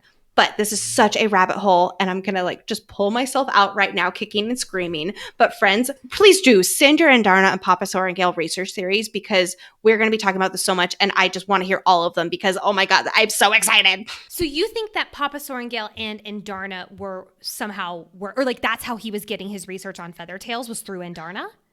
I don't know necessarily if that's how he was getting his research. However, I do believe that in the year after she hatched and before he died, they had some kind of, I'll call it communication. And there is some link between the two of them. And that is what is emphasizing his research on Feathertails. Now, I don't know if he's doing the research because of Andarna or if Andarna is part of that research. Whichever one came first. But I'm calling the correlation right here, right now. Well, that's what brings me back to, is Papa Sorrengail a descendant of the seventh dragon rider of the seventh den? I am cemented, convinced that is the case. Oh my God. There's another line. It's actually from Mama Sorrengail when she says that Sorrengails are writers. And some people are like, well, Papa Sorrengail wasn't a writer. And we do know that Papa Sorrengail and Mama Sorrengail obviously did have the same last name. Now, this is a very modern world. Papa Sorrengail could have taken Mama Sorrengail's last name, but when later Violet is talking about how Brennan took Aeserai, he distanced himself not only from Mom, but also from Dad. So we don't have confirmation that it is a Papa Sorrengail native last name or a Mama Sorrengail last name, but no matter what, Now, okay, I'm going to also bring it back to something I mentioned in our Fourth Wing deep dives, and that is, where is Papa Sorrengail's research? I don't know why I am convinced it is in the Vale, but this cements it for me. It is in the Vale, because if he was working with Andarna, or if he was studying Andarna in some way, she would have been in the Vale. I think it's in the Vale. I'm calling it. I was this book surprised me in a lot of ways. One of the bigger ways that it surprised me was that we never even got a hint of where this research was, especially when there's so much emphasis on the archives and Violet trying to recover information and things like that, and it was never mentioned. It definitely has something to do with the seventh den, because if we're going to get it next book, which I'm assuming we are, or I hope not book 4, but I'm assuming next book, because next book I'm assuming is 7th Den 101. And if it is, then it would make sense that we get Papa Sorrengail's research in that book over Iron Flame. Yes. Nah. Yes. Anyway, yeah. I was like, maybe it's in the vaults. I don't know, but maybe it is. I never thought that it would be in the Vale because I really don't think that anybody's been there. But what do I know? What do I know? You know a lot. Don't give yourself that. You know a lot. You are a very intelligent cookie. Oh, thank you. Speaking of not so intelligent cookies, though, let's talk about Bodhi. I love Bodhi. I love my guy, Bodhi. But him just dropping Catriana's name was so stupid. Boy, oh boy, will we get to know this individual later on. And fun fact, her name is the Scottish/Irish version of Catherine, but it originates from Greek, meaning pure, which I just LOL'd at. I thought that was freaking hilarious. Also, the second I heard her name, I was like, well, fuck, that is the Griffin writer's sister. That person who I replied to a comment and did a video on. It blew up a lot more than I thought it would. And I got some hate on the internet. And Lexi was really mad at me for doing reply to comment videos. And I wasn't allowed to do them for a while after. But the fact that is actually almost accurate kills me. So funny. And so many people have now gone back to that video and been like, LOL, I'm reading this, or I'm watching this after reading Iron Flame, and this person was on the money. Yeah, they were. I'm sorry you got so much hate on the internet person's comment. I'm sorry I was the vessel for that too. So it's so much fun to laugh at Bodhi just a little bit here because he's such a younger cousin who just outed his older cousin and was like, oh shit, he's gonna beat me up.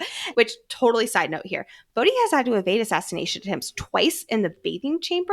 Like, he killed one out of Second Wing while naked and he only got a bruise. I can totally picture this fight and I can't help but laugh and be turned on a little bit at the same time. And also important to note, the first year Venin was also in Second Wing. I don't know if that's a coincidence, but something to point out there. Well, let me hop on my high horse for a second and go down my own TikTok rabbit hole. So we were tagged in Nicole, who is at Always Gopher Nicole. Love your handle. That's amazing. On TikTok. And she had an incredible catch. So she also caught the fact that the first year has a Second Wing patch. This is the first year who assassinated Violet. Bodhi also admits, like you just mentioned, some asshole out of Second Wing who jumped him in the shower. Are they doing something to the people in Second Wing? So earlier we mentioned, is leadership turning that assassin Venin? Now, it's considering the fact that they're both in Second Wing. We obviously do not know if the guy who jumped Bodhi in the shower is a Venin. I'm assuming he most likely is, just because that's headcanon in me for the story. But the fact that both of these assassination attempts are people from Second Wing does make me think that there is something special happening in Second Wing. Nicole also mentions that Ree later says, and I love this little twist, Ree later says, quote, I swear the guys in Second Wing got hotter after War Games. This could very well mean nothing and just kind of be like pulling, something out of Second Wing. But I love this idea that if leadership is doing something to beef up and assassin test the Second Wing people, that they're also just somehow getting hotter as they turn Venin. I love that idea. That's so funny to me. But maybe Second Wing is their trial for venification. And that catch was oh my God, I think that is cemented in my head now. Thank you, Nicole, for convincing me. That is interesting. Now, I will point out, however, that Jack was in First Wing, so he was not in Second Wing. Aura, I've kind of had an eye on her, especially because she stays back at Biscaya. She accuses Dane and all of them of lying about the Venin being real and all of that at the end of chapter 36. She is the senior wing leader of Second Wing. Now, Second Wing also won War Games, too. They're all known as being pretty aggressive and all of that. So we will keep an eye on that as we continue moving forward in our story here. Well, I want to point out one other thing, because later it is, or this is my spinoff on this theory, later it is infantry, obviously, who jumps Violet and Aya in the tower. What if leadership did their, tests or whatever on Second Wing, and then they started moving into infantry cadets? So actually, I am very much of the mind that those infantry soldiers are not Venin. Really? Interesting. Yes, and when we get to that point, I will explain point by point why I believe that, but I am guaranteed that they are not Venin. I'm not there with you yet, but I haven't heard your point by point, so we'll save that debate for another episode. Before we move to Samara, I just have a really quick question. Who put the smuggled weapons on Violet's saddle? Because I'm assuming that Taryn... Bodhi. Yeah, but Taryn doesn't let anybody get near him and touching him, so I'm assuming that he just let Bodhi for this one particular mission, let him do that. Or for this particular situation. I think Bodhi attached it to his saddle because we know that Taran can get in his saddle on his own. So I'm assuming Bodhi attached it to the saddle on the ground, and then Taran like shimmied his way into his saddle. I thought Taran did that in the Vale, though. But then how did Xaden give him his saddle? I don't know. Or maybe Taran like picked him up from Bodhi in his claws, took him to the Vale, put them down. Wait, but then how did he attach him to the saddle? I don't know. Just a little catch that I had there. Okay, now let's move on to Samara. We are going to talk a lot more about this outpost in today's archives, but I want to take a quick moment and share the rough sizes of the infantry, companies, platoons, etc., because Violet does describe these military groups during her time here and throughout the story. So let's just all be on even ground here. According to the U.S. Department of Defense, a squad is around 10 soldiers. A platoon is made up of 2 to 3 squads, so that's approximately 36 soldiers, and a company is 3 to 4 platoons, so that's up to 200 soldiers. Now, if Navarre is similar, which I'm guessing it is, there are about 400 infantry soldiers here at Samara. That seems insane, but hey, we know that it is a bigger fortress. It is twice as big as Montserrat and Athbane. So that's good to know for us, just having those sizes in mind as Violet is doing her narration. We do so much book math in this episode. It is amazing. I love it. We also get another example, and I know we've talked about this before, and we will certainly be talking about it continuing throughout the book, how much Violet's trauma from Resin is ever present. She suffers from PTSD, and it really does show in these moments when she feels the familiarity of Athbane and immediately goes back to that scenario, and she has to remind herself that she's not there, that this place is empty for a completely different reason, that she is as safe as it can be. It's that showing, not telling you about her PTSD. I have a weird Samara question, and that is, when Violet enters, she notices that there's a guy in a cage sitting several stories above her. And Violet says, well, all right then. What the fuck, Samara? Here's my questions. Is this to show how cruel of a place this is? What is this guy in the cage about? Like, it's 8 a.m., so we're assuming he's been in there all night. Is this hazing? I don't think so. No, I really took it's part of the defensive position for on guard. And it might be like weird language being in a cage, but I feel like this is something that would absolutely happen at Castle Black or somewhere. Like I didn't think anything of it, where it's like, oh, like that's just part of the defensive position there. Oh, I 100% was like, this guy's in the break. I also want to point out for anyone who's watched Gilmore Girls, I absolutely only saw Kirk in a box. If you know, you know.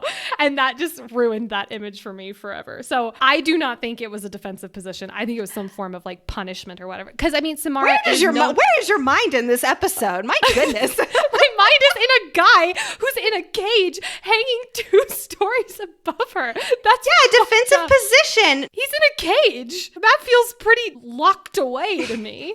But he's a guard who's been on duty. I could not disagree with you more here. I can't even believe we're having this conversation. Let's move on to the fighting pits. So when I was first reading this, immediately my mind went to Brienne of Tarth in Game of Thrones. And I thought it was going to be Xaden fighting some like impossible enemy. And they were picking on him because of his last name. You know, he was in Violet's room and he was like, it's annoying that like I feel like I have to prove myself over and over again. Thank God I was wrong. George R. R. Martin has made my mind a dark place, apparently. But I was for sure convinced that she was going to walk in on Xaden being just like absolutely hazed, tormented, whatever. Again, thank God I was wrong. All I could think of was Fight Club.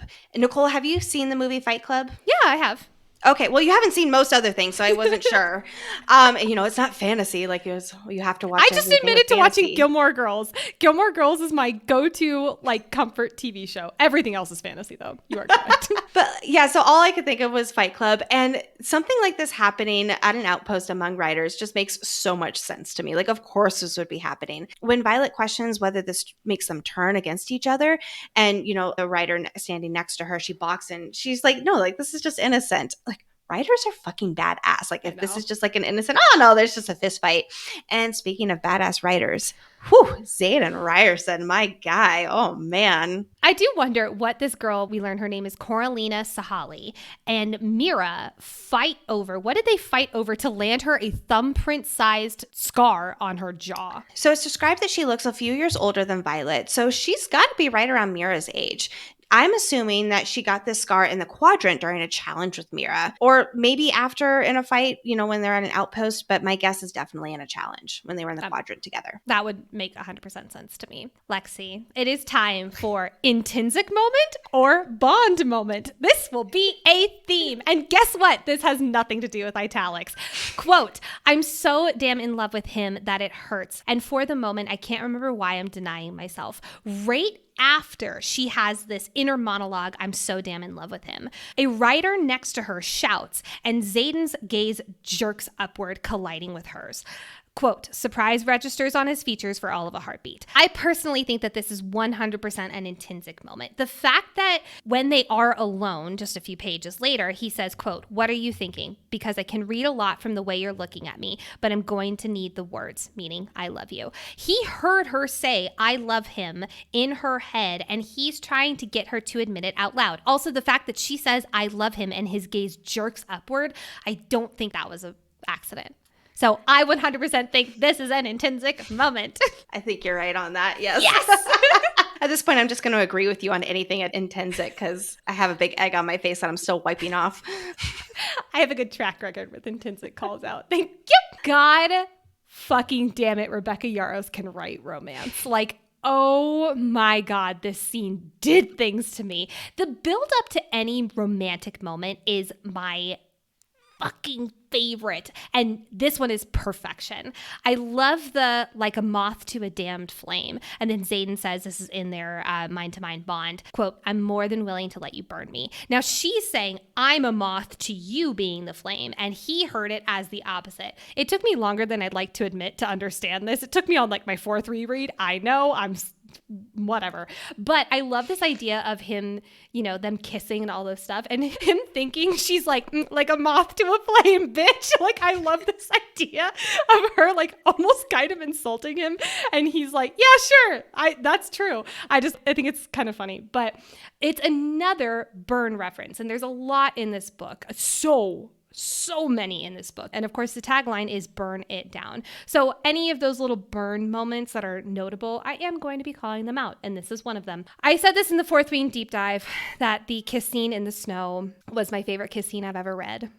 But nope, this one takes the lead. Oh my God, it was delicious. It was perfect. I have no notes, 10 out of 10. Home. He tastes like home. Just one of those little lines that we can instantly understand, and it sucks us into the moment. Sucks us in, right? Hey. So I was listening to this part of Iron Flame with Brett while we were cleaning the kitchen one night, and we get to this line, quote, you have no idea how badly I want to peel those pants off your amazing ass and fuck you until you're hoarse from screaming my name, so limp from orgasms that you can't even fathom leaving my bed ever again, and every tree around here goes up in flames from lightning strikes. And I look over at him and he's like frozen, like watching the dishes. And his eyes are like bulging out of his head. And I looked over and I'm like, I think he just fell in love with Xaden Ryerson in that moment. But this line is so extra because it keeps going. It just keeps going. Stop. I'm here for it. It killed me. I thought that was so funny. Their long distance relationship and their rebuilding of trust with one another while also trying to work through their own issues, I think it's really well navigated here. Do Xaden and Violet sometimes get annoying in this book? Yes. Like I said last episode, they're young 20-something-year-olds in love and figuring out how to make it work without having the faintest idea how. It's not always going to be a walk in the park for us as readers, but it's important for their journey to learn how to trust each other in a way that fulfills the other. That is so key, and that is really what they're trying to do here, is learn how to trust each other in a way that fulfills the other. Now, moving on to stuff that I love talking about here. We will do a full archives of Alloy and Words, and I'll go into a way deeper explanation of Xaden and Violet's conversation here in Samara, but here are the basic takeaways for this informative exchange. The metal in the hilt of these daggers is the alloy. It's a specific blend of materials smelted in, and it holds power, but it is not power in and of itself. itself. These medallions, which is that metal in the hilt, they hold the extra power that boosts the wards and extend them. The more of this alloy material, the stronger the wards. Now, here is where we learn why the wards can falter. This was a big question mark for us in Fourth Wing that we speculated a lot over. This alloy can only hold so much power, and once it's used, like for powering the wards, it has to be imbued again. Now, you might ask, what does imbuing mean? It's the process of transferring power into an object, and it's not a common skill among riders. So the wards around these outposts and these borders naturally falter no matter how well powered they are, because they're already extended to their max at these outposts. A great analogy here is that the wards, they start running low on power and they need to be recharged. I can't wait for that archive section. I'm so excited. Before we move into foreshadowing, we are going to start our gravity mention count. We get 2 mentions of gravity of some form or fashion in this stretch of chapters. Number 1 is right after learning that God fucking damn it, Kieran is dead. Quote, gravity, logic, whatever it is keeps me grounded, shifts. There is no way it was intentional, is there? And then the second one is during the kiss scene in Samara. Quote, he's gravity, pulling me back to him by the force of his existence. It is very notable that a moment where she is challenging her thought process, where it feels like she is out of control, gravity goes away. And it is important in a moment where she is with Xaden and, you know, their love and they're being home together, that gravity comes back in. He's gravity pulling me back. I'm going to keep an eye out for if that is the same throughout the rest of the gravity mentions in this book, but I love that opposition here is really at play. Lexi, let's move into foreshadowing for this stretch of chapters. You'd think that not a whole lot happens in chapters 7 through 12, but don't worry, we always can make a big episode out of nothing. There's so many foreshadowings. I just looked in the outline. I think it doubled since last night. Whoops. First one, Nadine saying, quote, Nolan might have an opening for me before Parapet. He's been run ragged since War Games. Yes, indeed. Fixing Jack fucking Barlow. We talked about this earlier in the episode. But speaking of Jack fucking Barlow, we get our first Caroline Ashton mention in RSC and then again in Battle Brief, where she gives the stupid fucking idea about doubling forces. Flashbacks, however, to Lilith's desk missive in Fourth Wing. The second missive was all about her increasing forces in Tyrrendor to settle unrest. So that was an interesting little parallel.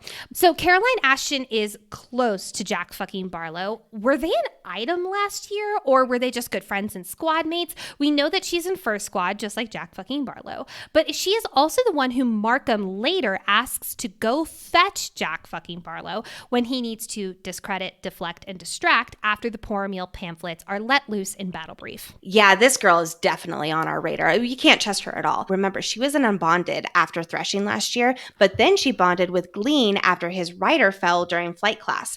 And Jack had said, I knew it would work, which makes us think that they definitely caused the rider to fall, whether it's from poison or something to that effect there. I totally forgot that was her. In this same sequence, quote, a chill races down my spine as I remember how close she had been to Jack Barlow, the rider who had been intent on killing me until I killed him instead, unquote. This is Rebecca's way of priming us for his return later on in chapter 25. Ugh, God. Next, quote, if training to be a scribe taught me anything, it was patience. While this may not be foreshadowing per se, this line is very notable for Violet and her character because we see her patience twice in this book in combat when the enemy is rushing forward towards her, but she has to wait until the moment to strike. Jasenia is first in her year, which makes Violet reflect that she's probably training for the adept path, which is the hardest of all degrees for scribes and the one that is necessary to become curator. Hey, she does become curator at the end of our story here, or at some point.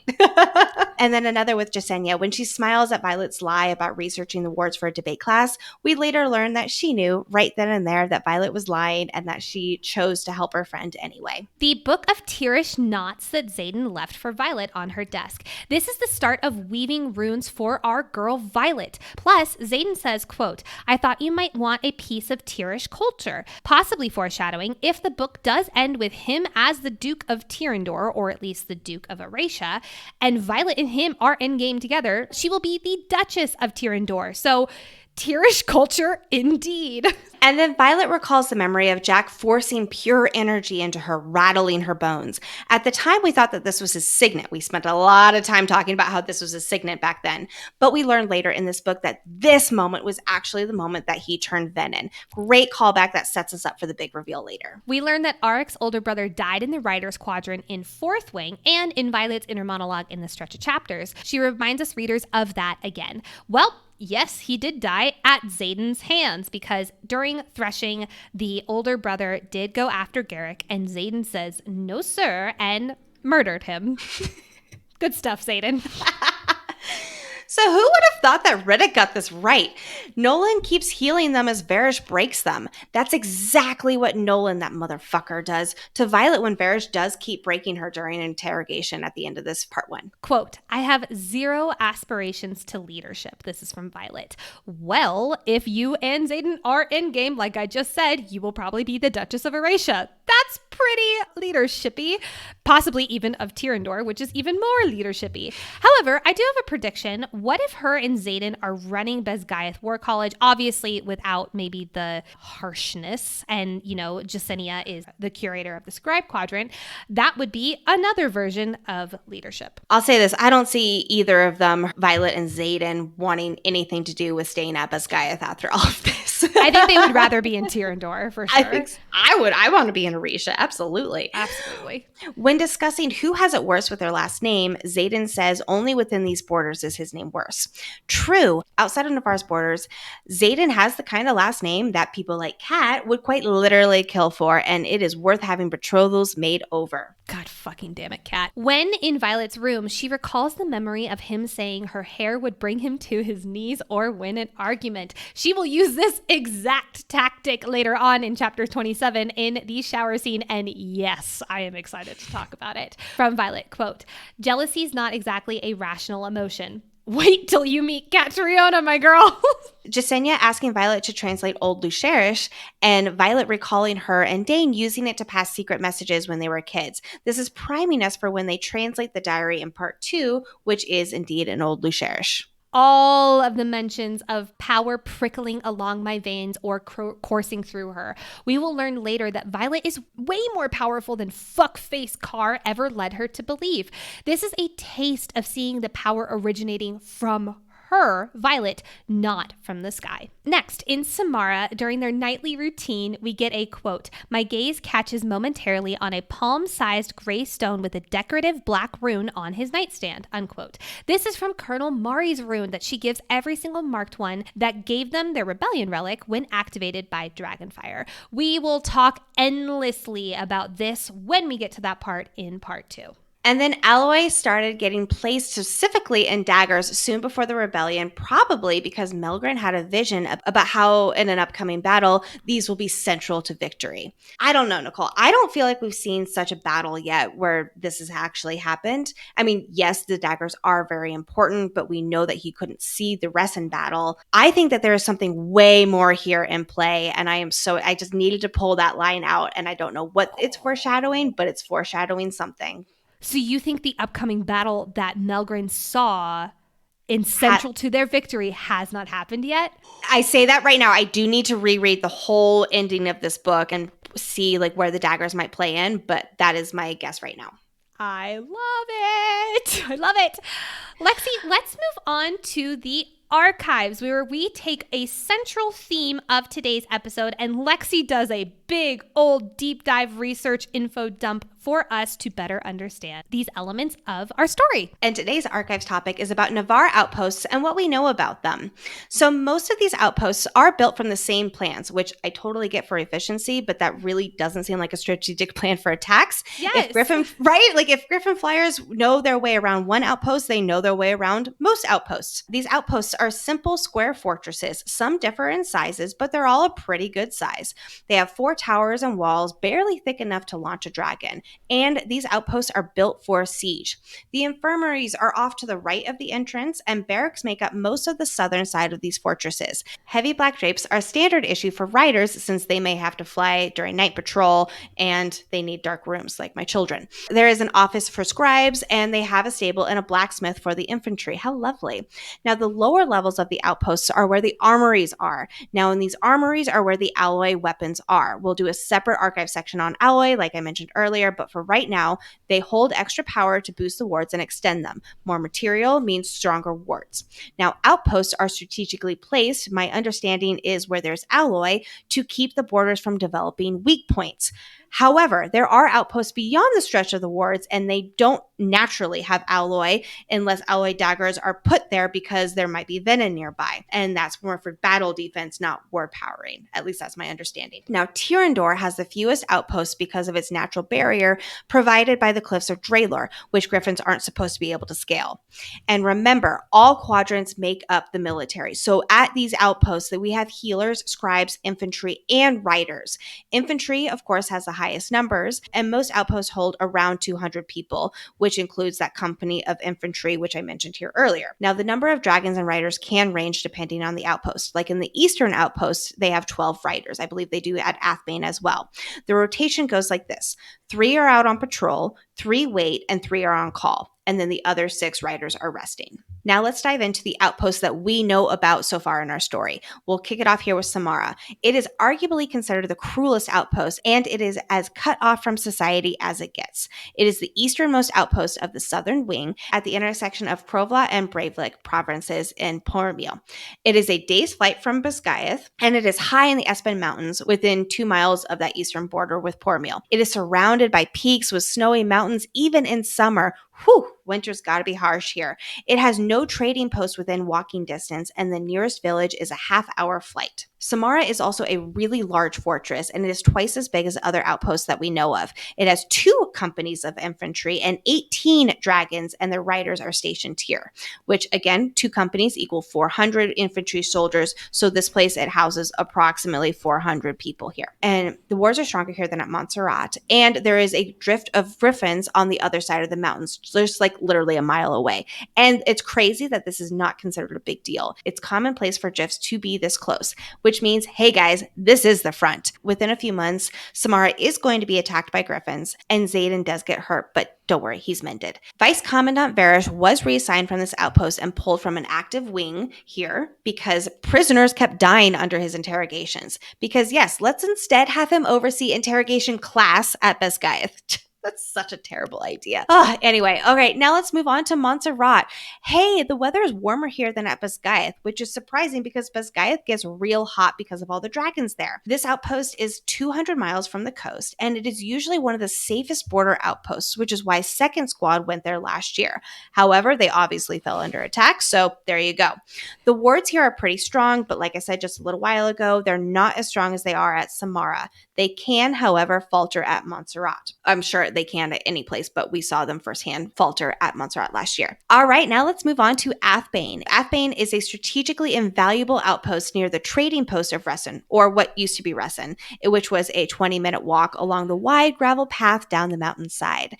Now at Athbane, it is beyond the wards, and it is at the border of Krovla and Tyrandor. This mountainside outpost really does seem like lovely scenery around here. It has a lake nearby. It's got these beautiful snow-capped mountains. I think my Colorado heart would absolutely love it here. Athbane is also where the exchange with Pormil takes place 4 times a year for meat and lumber from Navarre and cloth and agriculture from Pormil. Raids around Athbane spread the wing too thin last year, and the major requested reinforcements to keep protecting Navarrian lives. But again, it was attacked again this year. Now, while we don't know any specific coastal outposts, I do, of course, have to mention them because we learn a little bit about these coastal outposts in our story here. They are possibly more brutal than Samara because there's not much to do around there, and oh my gosh, they start turning on each other. They don't see much action because, understandably, the attacks are along the Pormil borders, not the coast. For perspective, this is where pissed off General Sorengale sent Colonel Atos for his war games blunder. So that was like a punishment to send him to one of these outposts. Now let's talk a little bit about the Midland posts. They are within the wards and considered as safe as military outposts can be. Riders stationed at these outposts are frequently called to the border outposts because of these attacks that are going on, and third years at Biscayeth are sent to man the Midland post while the active duty riders are out. Speaking of Midland posts, El Tuval is the outpost that Dane and Fourthwing went to for war games, and where Xaden's missive at Athbane was supposed to redirect him if he had chosen to leave Resin. It is the northernmost of their assigned region, which was the southeast, aka part of Tyrandor. So we can guess that El Tuval is the northernmost part of the southeast of Tyrandor. Just a few other outposts that we know of that are worth an honorable mention. Pelham is near the Signesin border. And lastly, we have Keldalvi, which is along the Braverick border, and it nearly fell this year. So that is what we know about Navarrian outposts and the strategies behind them, about these fortresses and the military that reside in them. And shouts to our Dragon Writers on Patreon who helped us pick this as today's archive section. We love you guys. If you want to become a Dragon Writer, go to the link in the show notes to become a Patreon member. Plug. So now let's take flight with our favorite moments of these stretch of chapters. I'm going to go first. In the archives, quote, "And to think at one point in my life, I thought climbing these ladders would be the scariest thing I'd ever do." I love lines like this. And she also thinks, kind of miss the ladders. It's funny. But I love lines like this to really see how much Violet has changed and how much she has grown in the writer's quadrant. Violet fantasizing about shoving Dane off the tower on conscription day as they wait by the parapet. I love all these little God fucking damn it Dane moments. Same. And then the way that Violet handles herself when Sloane very blatantly hates her. She is a loyal friend to Liam, and she has to pivot tactics real quick with Sloane here to keep her alive.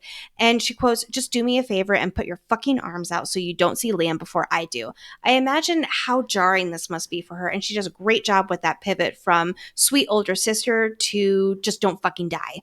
Yeah. Well, speaking of that moment, when Sloane does cross the parapet, Violet whispers up to Liam, "She made it." This also primes us as readers for seeing Liam and seeing her quite literally talk to Liam later on in this book.